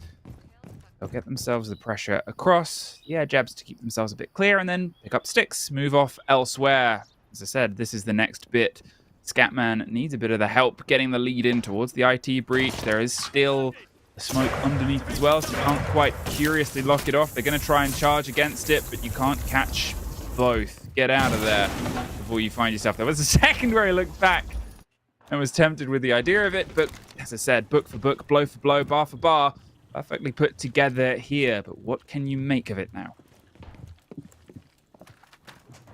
And still trying to find that opening pick for both sides, but getting that IT wall open is going to be important. If we actually tried the little kind of annoying position that sometimes attackers can struggle with, if you jump up on towards that desk, then it can be tricky to remove him, but has been droned out and has also since then fell back. Certainly for Soul's Hearts, it is going to be this connector side that they're looking to take control of right now, as Mr. Punch is firmly inside of Electrical, but is, of course, up against the smoke. That shotgun combo is going to be tricky to go against. That's a C4 into a down, but I don't think they know. Do they know? Oh, Souffle's right in front of you, but Souffle's too busy looking at the guy repelling and takes him down. Now Mr. Punch and a 1v4. What has happened? When can you miss it kind of siege? I like how he looked over him again. Mr. Punch took everything apart from the final blow getting that kill. They're just using him as bait. They're fishing. The bobber's out. Reeled him in. My word. Wow. Well, I mean, what do you call that? Just a landslide of deaths from Soul's Heart out of nowhere. Like, really, things looked as though they're going well, saying, oh, you know, they're looking for the first pick here, and then just dead. In an instant. Souffle, what a shot. Right. But I also love that they just kept him alive and used him as bait. Yeah. Laid it out. I mean, first two steps good, but as I said, before things started to collapse, it's what happens next. It's what they can do with the basics. It's the step two that really is the make or break for a lot of teams, especially when all they'd done really at that point was pressure externally. As soon as they hit the building. The building? Building. The building is, what is it, the top of a clock tower? They get themselves locked in. Here, the C4 drops the player. Oh. That he looked over him to shoot the drone. There's no question he knew he was there and they just wanted them for that specific reason, but so funny. You've seen it all today. We've got everything here. When are we going to get a team kill? It will happen. Had 6 of them today. It's not a question of if at this point. With what how was the the worst TK? That's a good one. What do we think was the worst one today? We didn't see the one from the last map on Bank where it was the fight where nobody else had died anywhere nearby. That just looked just like a blatant TK, by the way. Like, but I still really liked the one in Clubhouse where there was a split second after the fight and then the TK, because it felt like they just let the kills happen and then he just turned and killed the Blackbeard. So that was funny to me. Here is Mr. Punch punching their way through, getting the clear on the top and just keeping up a quick pace. Now Souffle is close to a hatch. Is going to take it because he doesn't want to get toe-to-toe. Gets caught by another drone, 2 drones, so they know the player has dropped down and left. But this is sort of the point of it. This is good. I mean, 1 drone remaining, by the way, from Soul's Hearts. That's all they have. Mr. Punch is currently using it, so it's not even as though it's like the supports drone. It's the Blitz's drone who probably isn't going to get a good opportunity just to be sit there and droning. This is going to be pretty tough for them to see how they want to go about this. I think they're just going to have to try and almost use the Blitz as like a drone himself, isn't it? Just to get himself in. They will be using the Deimos as a bit of information just to track out where he is, but no real fight at the moment. I mean, it just feels as though they're a little bit timid here. They don't really want to push this Azami, and I don't know why. You're a Blitz, get in there! Yeah, they put the grenades around either side. The Azamis had time to slip away. They put the pressure around on towards the back, and the Ram's going to open a bit of a line and a pressure onto the bottom of the stairs. They have them surrounded. Leave with your hands up. There goes the first. It's the Goyo that they actually take, so... You know, what felt like half an hour of fighting an Azami nets a Goyo instead. The Azami still has a fortification up here, but think about the site. Think about what they're doing here. It's just time wasting. They want to get out of here before they drop and die. There's the cover of a smoke on towards Blitz, and they'll just actually lose a fight. Souffle finds DC8. They're using the Ram opening to their own advantage, putting the pressure back on towards the players above. Deimos is tracking and does find Suzuki on the back line of the site itself, but now well, the Azami's going to move back up. Cargo is apparently a home of Azami, and they don't feel like moving out. The Blitz is still tepid, tame, needs to be released. Okay, suddenly 2 kills, and the Blitz is now going to use it as their go sign. They team kill. Another one. I said it was going to happen. I said it was. We were waiting. They didn't want to wait any longer. It's just ludicrous. If this goes into the favor of Daystar, it's a post-plant. 1 versus 1. Barely any health. Kiba. Oh my god, he could just Kiba the door. He could.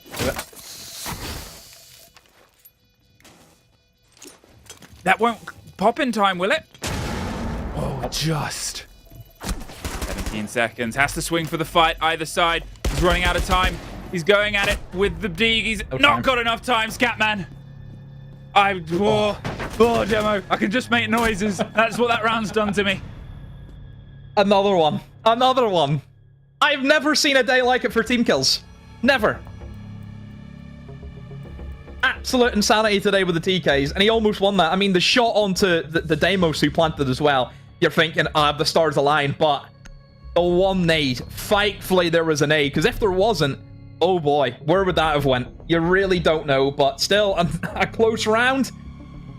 Shouldn't have been close. It really shouldn't have been. It was a 4v1 at a stage. Especially whenever they knew where the Azami was pretty much the entire time. I mean, it was certainly a weird round to see being played out, because I think for Daystar, yes, obviously Seal has done very, very well, but how on earth are the rest of his team dying? Like, they're obviously putting themselves in positions to be killed from verts, which I don't understand. Why are they not just playing passive? If you know that 2 of them are going to be pushing in towards cargo, then obviously the other guys are just going to be sat in the verts. You know, there's nobody going to be pushing in towards Exo, which there wasn't. You know, not even the main breach wasn't even opened up. It was only the single wall. So there was plenty of areas that they could just sat in and not died. Maybe this is why the Blitz was so cautious, is he knew that he would get team killed. It's like, it was like a Final Destination thing. You know, like he'd seen how he died, and he was like, "Oh my, I can break the curse. I can break the curse." He's got the crystal ball. He's seeing what's up. He saw the future, and unfortunately, we can't outrun the future. Maybe a That's So Raven vision. Maybe it was kind of what it was like, but not really. That's So Raven vision. I think the average age of a Am I showing my age there? Viewer, which is weird for you to be showing your age. But I'm 26 now. I'm getting up there. It's crazy to me. That's crazy to me. Yeah, I feel like there's players in this game that have never seen That So Raven, and that's a shame. You know, I don't know if our production it's a classic have Disney seen era. That So Raven, but if they haven't, it's not very Raven of them. Look at the value. Tasty. Well, yeah, really good info. Delicious removal, gets rid of the Valks, has to be removed as well, which now means that if they go for a bit of a blind gambit on towards the core of the site itself, it's not going to be as freewheeling as they otherwise would like. Just making sure that if they start putting pressure on towards this, or they might be able to get an easy kill through the other side of it. Well, there's the coverage. Gets it open from a safe range. And now, with the preparation of the player on the top, you've still got to try and force them out here. They're running the maths and the numbers on where they can go for this pinch, and they seem to struggle with that when they were going for the take on cargo before. There just seems to be, as soon as they hit the first problem inside building here, Saltart aren't quite netting the rewards that they otherwise should be, especially with the pace of the games that we've otherwise seen earlier on today. Daystar, their troubles in positions, not truly been forced out of any here. You know, IT's been open, fine. Door's been open below, and the double wall, fine. But what else here, Demo? It looks as though that Rafters is going to be the main issue, certainly for I9, where we know he's just right on the edge of that garage door, but going to be gifted to him. It looks as though it is. They've actually left Rafters now, so I9 could just slip his way into sight if he wanted to do so, and Daystar now trying to almost pull back their men to see if they can try and reinforce other areas off the map. Of course, in towards lounges where I think they're going to want to try and go, but here comes the backstabs. You can see that the attack from Soul's Heart, they're scattered, they're everywhere right now, and obviously for Daystar, that's an issue for them if they don't have the information because the Valkyrie cameras have been hacked. You just have to try and play with guns up. At this point now, with only two players left, sorry, only one player left, just screaming and sprinting through a site. I mean, they might be able to stop the plant. They can't quite get the angle. That was close. That was close with the time that was left. I mean, woo! If that had gone away from them, Demo. Oh, very nearly. I know I've threatened to walk out a couple times today. Don't walk, we need you. Oh god. Please don't. Out Please that don't. door. Please don't leave. 2-1.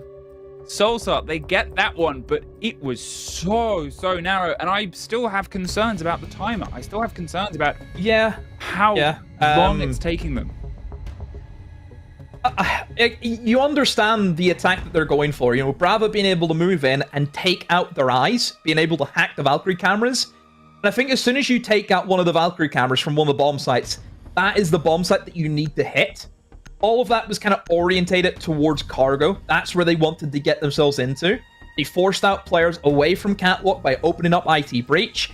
And then they had players lurking in towards the basement, coming up the staircases with no info from the defense. They start getting caught out, and then the bomb site opens up to them. So I like the approach there from Soulsart. Yes, it did take them a while to get going, but it, of course, was the right decision in the end. You know, this was a great little play. You know, you see one player hitting it from Fish, the other player coming down from Cargo.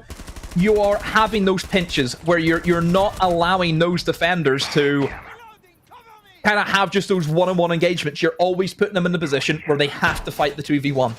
If one bullet had hit the head of the Maverick there, it would have been a round for Daystar. 5 seconds to insertion. Oh well.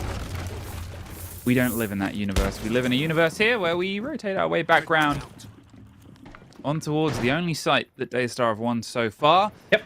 And it was a failure to launch from the side of Soul's Heart. Now with 2 rounds under their belt, will they have plucky new ideas, or will things pull away from them? They have removed the bandits, so there's not going to be any of the problems tricking, getting open breaches, putting the pressure here across the top.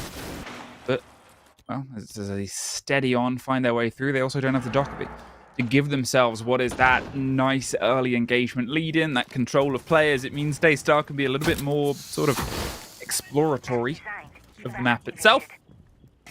Can cause problems for longer, with time being that eternal ticking clock. It is something that causes a bit of woe here. The breach on towards IT, the breach on towards connector and jungle. As before, it will get done. Step 2 is where things usually went a little bit wrong on the previous round. I9 takes a bit of damage. Scatman does find the smoke as an early removal, though. I believe that was around the IT side where we last saw that player. Even underneath at some point, so this is dangerous here.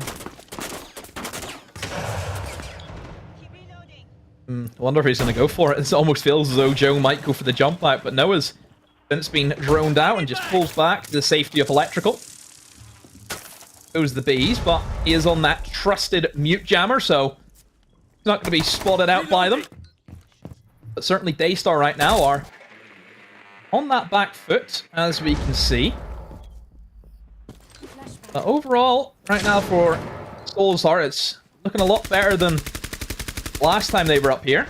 Doing the basics right, they haven't lost anyone. As I say that, they have just lost I9. Down he goes, but still IT breach open. But it's all about that connector. That is what they need to clear out. This is it, right? And they can't quite get the player out of that position, so instead they're going to try and just push their way in. There's a player tucked just underneath. It's not an unknown position as they try and steady themselves in, force them further and further back. It's this problem that rears its head time and time again. Now the Azami slip their way across the top of rafters. They've doubled up the pressure and the control here. It gives more to Souffle to work with, and then less. But there's the trade out, and there's a double down. This is that rotate round. DCH left alone, adrift, and no kit. 30 seconds. They slip their way in. They've isolated the Azami, looking for the Fenrir. Only found the end of a round.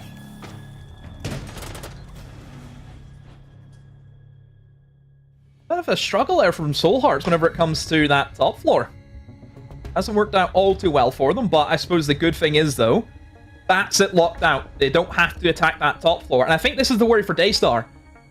Now they can no longer go the bomb site, which they're obviously very good on. They've won it twice. They have to go for the other bomb sites, which they have not been successful on. Have not been successful on the basement. Have not been successful on the mid floor. And they're going to call the timeout for that reason. So, they've still got 2 rounds remaining in this half. What kind of different approach are they going to go for? Soulsheart have kind of went through the motions very, very well. I think the teamwork on the attacks that they've won has been very, very good. Is it a case just where maybe players don't get called out by kind of little kills that can be avoided? Like I mentioned before, last time they were down in the basement, players die in divert for no real reason. That happened quite a few times to them. Lob just need to sit in their hands, I think, and they'll be fine. At this point here, Soulsheart, still the same problems, still the same predicaments, and it's something that, you know, they have to worry about less on the other half. But the further Daystar can get themselves stuck in, especially with the considerations and comparisons I made before, where this was, what, 5-1, did I say it was, last time they were on this map and on the attack half for Soulsheart? It obviously shows that Daystar have done their homework, they've done their research, their preparation. What will they have for the other side, where they might have some defenses to get sort of tempted against? At this point here, slipping themselves on in towards what was a big fight on cargo, and all considerations paid to trying to force their way through.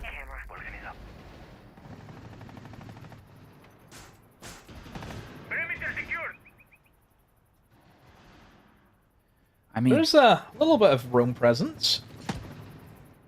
Mostly in towards the first floor, nobody in towards the top floor.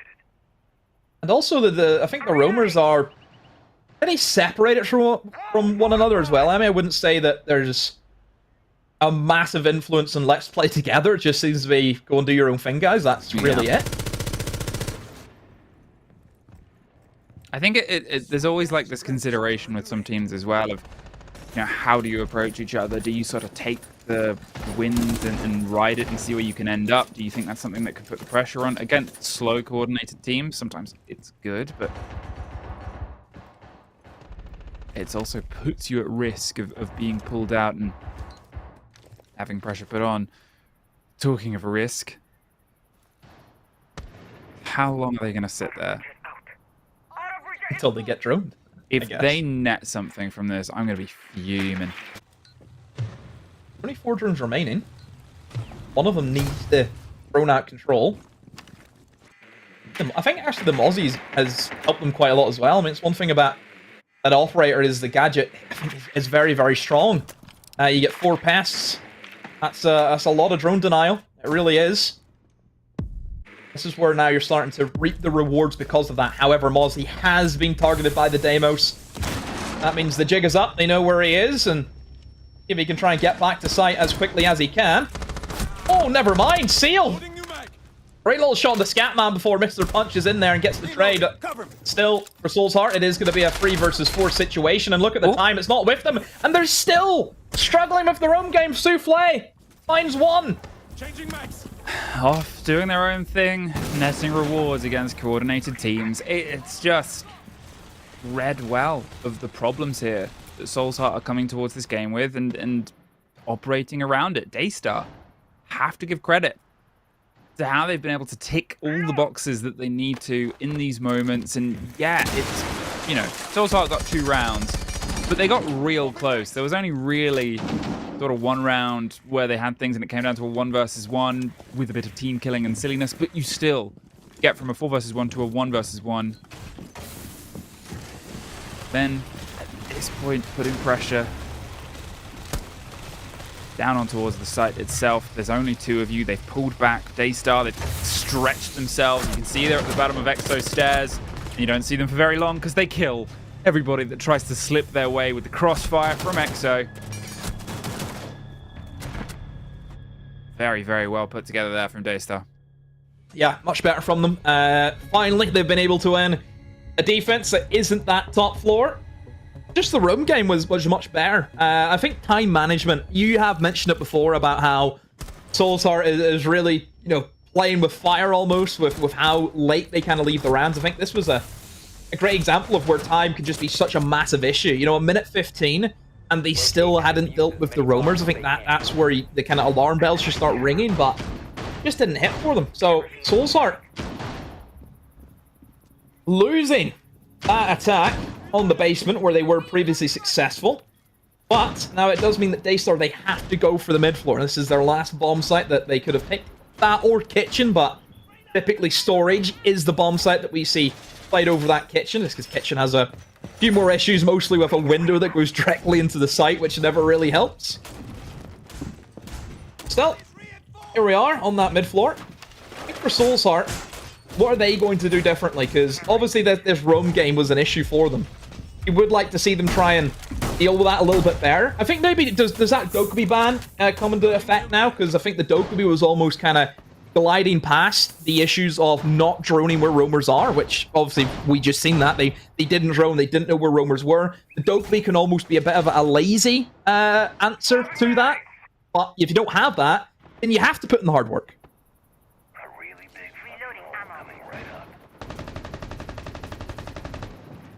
3-2 here. Daystar could put themselves a bit of a difference and a distance above the board, and we said there was expectations on this game, and if any game is going to be a tale of 2 halves, it's this, because for me, the big problem for Soul's Heart is still pace.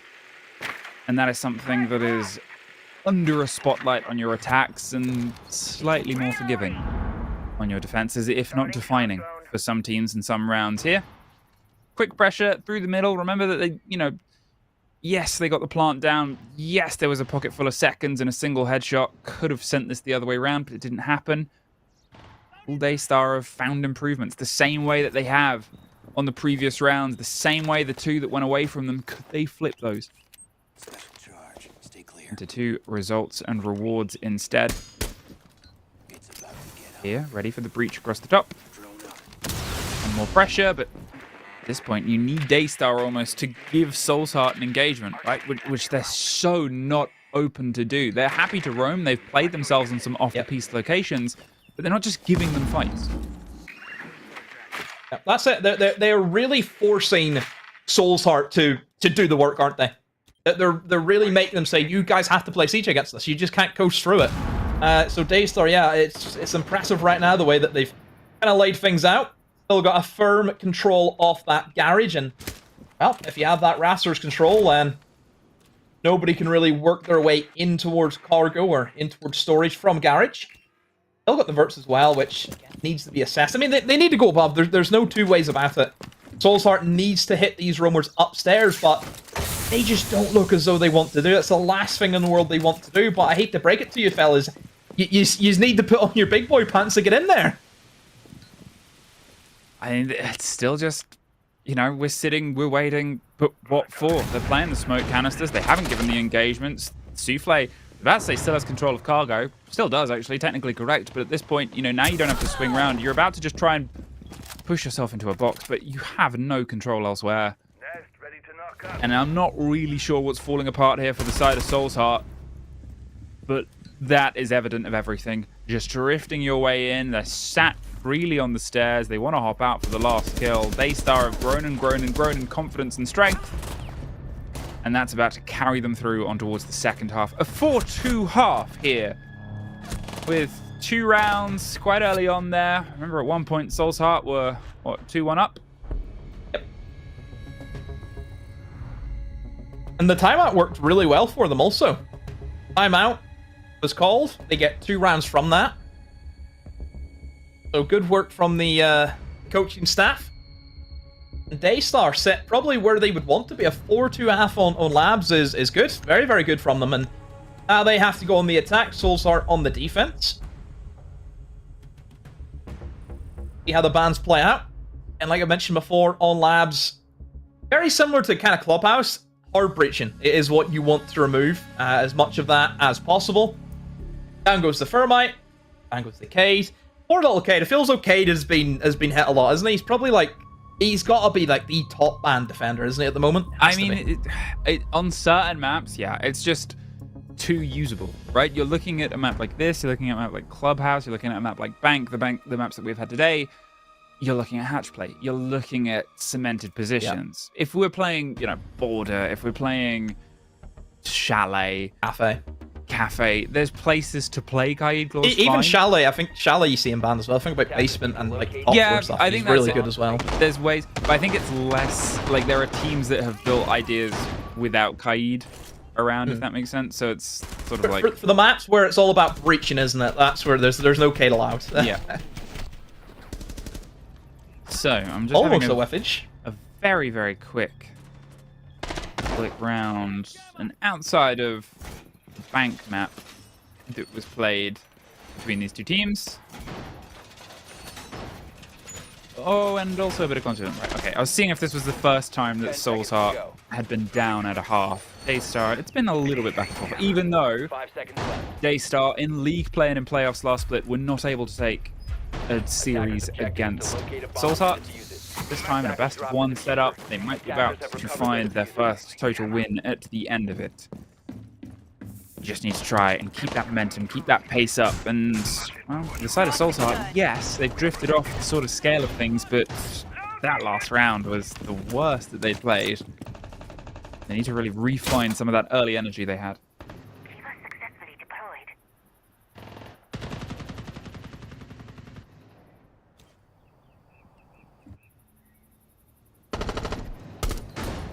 Now, oh, Mr. Punch. Yeah. And aggro with that shotgun. Expected position though from the smoke is up close and personal over towards Fish. A util thrown his way, but nothing to hinder him. It's also interesting to see him play almost a little bit raw, isn't it? No shield. Typically that's something that we'd see set up. But not going to be the case here today.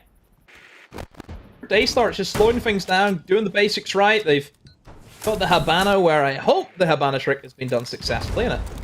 So they haven't went for it. They've just used it almost like just standard, I guess. Is that what you call it? You've just opened up a couple of holes in towards connector wall. We've got 6 more as well.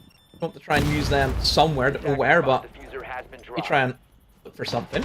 I don't really know where Daystar want to go here though with their attack. There's nothing that's really tingling for me right now. I think it's the sort of stretch and extension of all of this, right? Is I don't want to just start to see the same problems. Yes, you're in a position here to get for the catch, but the sitting waiting was a bit of a problem before for previous teams. There's always these elements and always the risk of the danger of nothing really happening for a long time and sitting and sat and being problematic. There's at least the first into their favor. Daystar swings around just from a free engagement in towards IT. They just drifted themselves in, put the pressure on, pulled themselves back, and all right, 45 seconds, but Solsart have handed a big bit of territory over. They've pulled themselves back. They're not going to try and sit and be confrontational. The Hibana wants to get the breach. The Deimos is looking to get the gadgetry off the other side of the wall, but it's still going to be a bit of a 3-2-1 go here. 2 Daystar players underneath. There's a pickup with the Deimos. There goes I9. And now there goes one more. Solsart, they're falling apart, ripped apart at the seams more like, leaving just Scatman left alone, holding on towards the connector. The C4 whiffs onto nothing but a memory and a dream. Now they could just try and plant it. Instead, they pick up the last kill. What is happening here, Demo? Yeah, not good. Not good from them. And like I said, around about the halfway mark, there wasn't a lot really going on for Daystar either. But I don't know, Solsart just collapsing at the kind of final hour almost. Yeah, not great from them. And at the moment, Daystar, they have a massive amount of momentum behind them. That's 4 rounds on the trot is what they've won. And as we know from what we've seen today, momentum is one hell of a thing, isn't it? We've seen it during the first game, we've seen it during the second game, we've seen it during our third game today. The team who starts rattling off a lot of rounds in a row will just go on to win that game. It's sort of, I don't really understand the pacing of today, because it's also like, you know, 2 of the games had the results we expected, right? The Fury game was a bit scrappier, I think it's fair to sort of call, and the first half had some pressure and had some sort of positions and had some, but the results weren't like sort of locked in as the other 2 games had gone. Eventually Fury pushed over the edge at the 7-5. But here it just feels like Solsart started strong and they've just lost the pressure. They've lost the sort of wind behind their sails here, and at the same time, Daystar, credit to them. As I said it before, it seems like they've prepared for some ideas and some answers. That's slightly less so. The 3 breach charge in exchange for the castle barricade. They're not going to be too irritated about that. Here, though, focus down on towards the basement. They've a stretched hold. Nobody is currently home, by the looks of it, of Solsart. Instead, the hold is fully outside the site itself. If this gets red, could be a hilariously quick end to this round, but I don't think Daystar wish to send themselves in. There's the Maestro bubbles as well. They're paying keen attention towards the position of everything. Last time, just Daystar just kind of ambling about, to see if they can get an option for them. Util will be popped, but issue is it's going to be these roamers, and there is a hefty amount of them. There's only 1 guy actually in the bomb site. The rest are going to be up and around that top and mid-floor portion of the map. Joe will lose that opening engagement. But Scatman, though, will be killed in return, so at least it is a trade-off. 4 versus 4 now. Solsart still on this roam. They're still primed and ready to hold on into that mid-floor for as long as they can, but it's just the timing more than anything. That's where you would want to worry, though, from Daystar. They need to probably get these kills within the next 20 seconds or so. Now the 4 versus 3. Solsart have been able to hold on and wrest some control here. It's, you know, the loss of the Ash and the loss of the player that's been able to stick themselves in, but you still have Seal, who's had a great game. There's Pikanzu getting one more. 3 versus 3. A minute on the clock left. Souffle has also been pretty confident. They slipped their way back down towards the site. At this point, they just need to sort of anticipate where the pressure of the site is going to start to come and cook together. It seems like Cargo with Souffle as the only lead drive on attention on the back end. It's just going to have to be a bit of a shove here. In fact, they're really entirely spread out. Seal, without being able to get too much of the verticality done, gets some of that open, but Mark is able to take care of Pikanzu, and, well, that's unfortunate. Sledge problems. Drop down on towards the hatch. It's going to turn into a bit of a bloodbath here. Just unfortunately not enough done to make the approach anything other than a bit painful. 20 seconds. 1 in the site. 1 watching the verticality. Still with no route on towards the site itself. And a Goyo canister burning elsewhere. There it is, and a Maestro bubble reading all of this too. That will get rid of that at least. They're anticipating the second Maestro bubble, the flash round on the corner. It's a spray through. There's the drop from DCH. There is a Soul's Heart round, first in a very long time. Well, at least they've stopped the bleeding momentarily with a round back. Just that timer. Both teams, I think, struggling with the timer on the attacks. It's not been the fastest of rounds by any stretch of the imagination. But good roam game, though, from Soul's Heart. That's what they needed to get out there, get aggressive. Just don't allow Daystar to have the setup that they would want.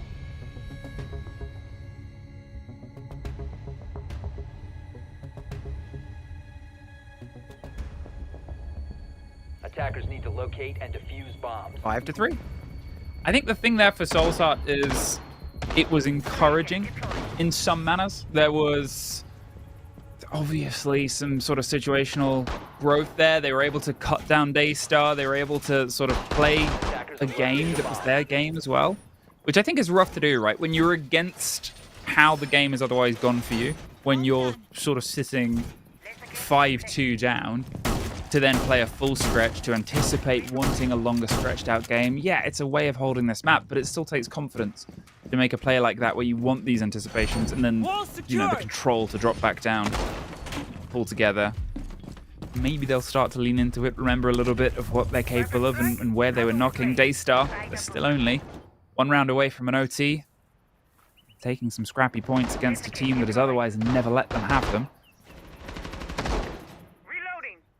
But it starts here once again up towards top side. Soul's Heart got the clash, got some slightly different control considerations to make. I'm reloading. We'll see if Daystar can be a little bit more, I guess, precise against some of these players. When you're playing with the clash, when you're playing against the mirror, the Kibas and the sort of stretch the Aruni gates, everything about this screams, we want you to open things and then we're going to make them as awkward as possible. Yeah, you've almost got that kind of second wave of defense, don't you? Yes, you can get the exterior walls open, but then you get hit with a clash. Then you get hit with the mirror windows. I think obviously Clash is still an operator that did not see any changes in the most recent update, and I'll tell you, she is still one powerhouse of an operator. Honestly, if you don't have the correct operators to deal with her, she is still just... Wow. I mean, what can you say? And honestly, you look at the lineup. They've got nothing to deal with that clash. Not a thing. So, that operator, I think probably is going to be the win con. I think this is the sort of split here as well, right? Because you're looking at that sort of win con, you're looking at how it can get used, but we've seen problems from how Soul's Heart have used operators before. We've seen them sort of miss the mark, even with a shield team kill on the first half. I'm not going to say we're going to get another team kill, but I'm also, you know, I still want to see more from the lead-in. Maybe not that, though. There goes Scatman. He's in a bit of a sticky position there. But as he gets knocked off and sort of removed early on, Daystar have this man advantage. And as you get a man advantage, Clash becomes trickier and trickier to use in some elements. Suddenly you have to be a bit more of a gun. You have to try and level things up on the firefight itself. They're trying to buy some safety on the mirror window as long as possible. They don't quite get the breach onto it, but there goes I9. The secondary of Seal keeps on screaming. There's a swing round. Seal in IT and Clash can only watch, and this is that problem I talked about. Mark fights his way out, leaves just Clash alone. They know exactly where Clash is and where the other player is, so they just do that demo, scream their way round. Mark can only sit and watch. Does get one. The Deimos track from underneath is still revealing more. The call as well.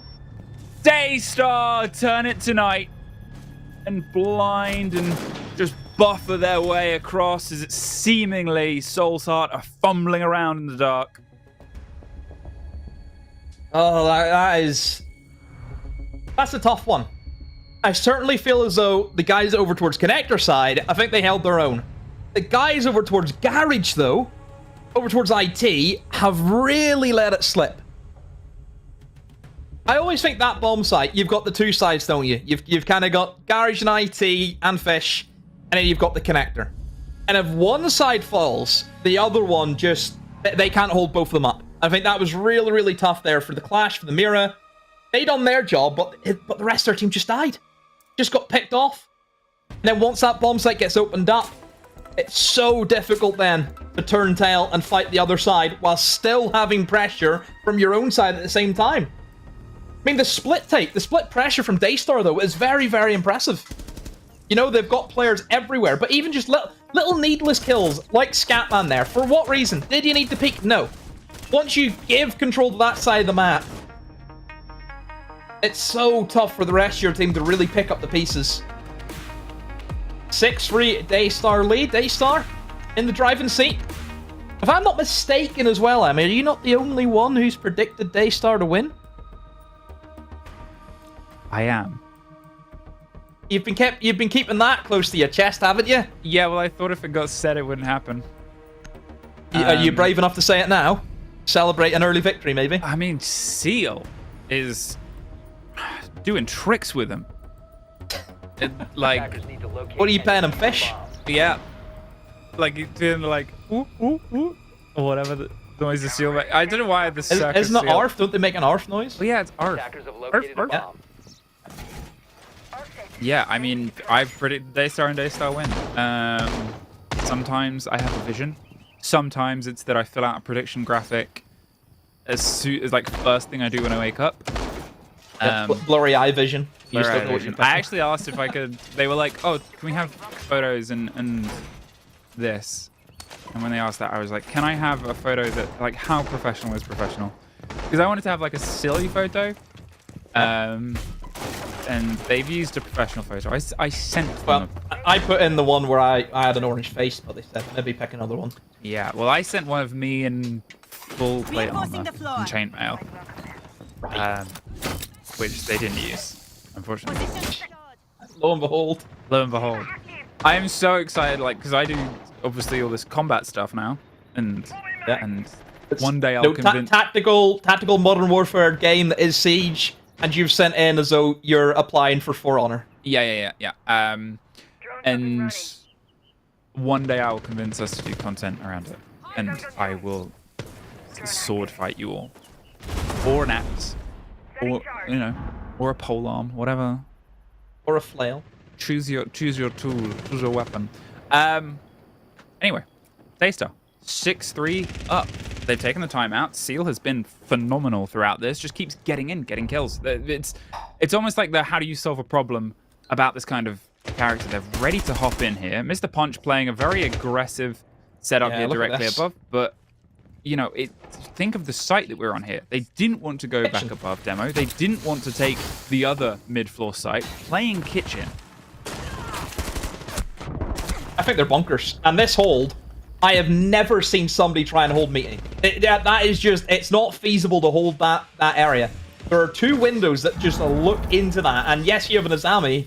Azami is not indestructible. Eventually that'll go down. And yeah, this is why you don't put this bomb site. You can't hold above. It's just so difficult. The cutoff points that you have. And then you start going in with the vertical operators. You start getting the ram in. Nobody can play in towards kitchen now.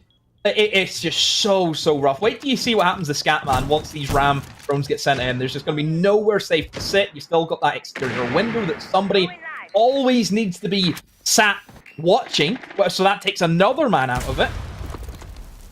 Just very bold to be going for this bomb site. I don't think it's a risk that they needed to take, and it's fully backfired on them here. What are you doing, Joe? I don't know. Joe just sort of gifted them that one, hopped in underneath and got immediately hopped out of vending. At this point, they've got that one kill, but can they try and use it for some progress? There's a castle that's taking a cheeky fight, but it's a bit harder to take now. You don't have that ACOG anymore, isn't it, fella? At this point, two players, Scatman and DCH, all that is left of the hopes of Soul's Heart for getting off to a decent start. Otherwise, shot round. There's at least one gone. Just Scatman left. Can Daystar do what has been unthinkable? Yes, they can! They are able to defeat their opponents in Soul's Heart, a team that they just could not find a single proper victory against in the last split. New stage, new season, new chance at the top. Who dis? It's Daystar. Well, we mentioned before the game about going to labs, a map which they had lost to previously. But there had to be a reason to it. I knew there had to be a reason why they went for labs. They've obviously went back. They've worked on it massively. And yeah, they've reaped the rewards of that. So credit to them, Daystar. I thought they went 2-1 down, then they took that timeout, and then they just looked on it from that stage. You know, they wrapped up, I think, a 5-2 lead, wasn't it? And then, yes, they lose one, but then straight back onto it again, never really letting momentum get away from them. They looked as though they were always in control of this game. So, yeah, great start for Daystar. I mean, it's everything that they needed it to be, right? As we said, there was time for this team to grow, lessons to be learned. They were a sort of mid-table contender, but they took wins against the top of the board. They were able to take pressure below them. It's just been well put together here from them today. And what a perfect start for them. With a day where results have generally been predictable and predicted. Oh, I'm the only one who pulled off the right prediction today. Daystar. They are the stars, I think, of today. But at the same sort of time, when you're looking at how things played out there for that team, there's big questions for Soulsheart. Thankfully, a lot of time to do it. When better to have a moment like this than on the first play day back, when you can go, okay, that wasn't good. Lessons learned. Yeah, I think overall for just the day, have things went as expected? Probably. I did say that last game. You could have arguments for both in terms of who you wanted to choose to win. You know, Soulsheart and Daystar, yeah, it is what it is, and Daystar were just better on the day. But everything else, I think, went kind of standard. I mean, Elevate and Weibo certainly asserted their dominance, which is expected from them. The #1 and #2 team coming in from last stage. That is the results that they should be putting in against lesser opponents, we'll say. Because I do think there is a bit of a gap. I mean, there certainly is a gap between Weibo and Elevate, and then the rest of the league. You know, those two teams are almost in that upper clash where you're expecting to see them contest against each other. You know, in the grand final, for example. Fury wins a win for them, which I think is the main thing. It was tough for them. It was a 5-2 half, I think, that they were down at. And then they pull 5 rounds out of nowhere. And I think that's a credit to themselves that they can get themselves out of danger and still get those 3 points on the board. I think the fact as well, obviously, Daystar getting that as a 7-3 win. Yeah, 2 rounds. It might not be the biggest thing between them and Fury, but we have seen those rounds add up. We have seen people get by via round difference before. It's not an unknown thing. So to have a strong opening performance here is something that was a big boon to Daystar. Maybe a problem for Soulsheart later on down the line. But still, as things sort of piece themselves together, it's going to be chasing the top 2. It's really a battle, as you said. You know, it's the top 2 cars and the rest of people are F1.5, right? It's going to be a chase behind the wake. And there might be surprises. There might be factors to come through. Remember, it leads on towards playoffs. It leads on towards the other positions as well. But hey, Demo, what an opening day we've had. Really, truly, we've had it all. A lot of TKs, I think. Do we end on 6 or 7 for the day? It was 6 or 7. You'll never see a play day like that where the amount of TKs happened was just... And I don't think... Was there any trades today? We mentioned last stage how many trades there was inside CGX, and didn't really get that, but the TKs today were off the charts. That's one thing to take away from Playday #1 is don't shoot your teammates, everyone. Don't shoot them. Lesson 1. Maybe we'll be back with lesson 2, but that's going to be on a different day. That is all from us and our amazing production staff here. So thank you everyone for watching, and we will see you very soon. Bye-bye.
La la la la la. I'll just keep dropping it like there's no stop.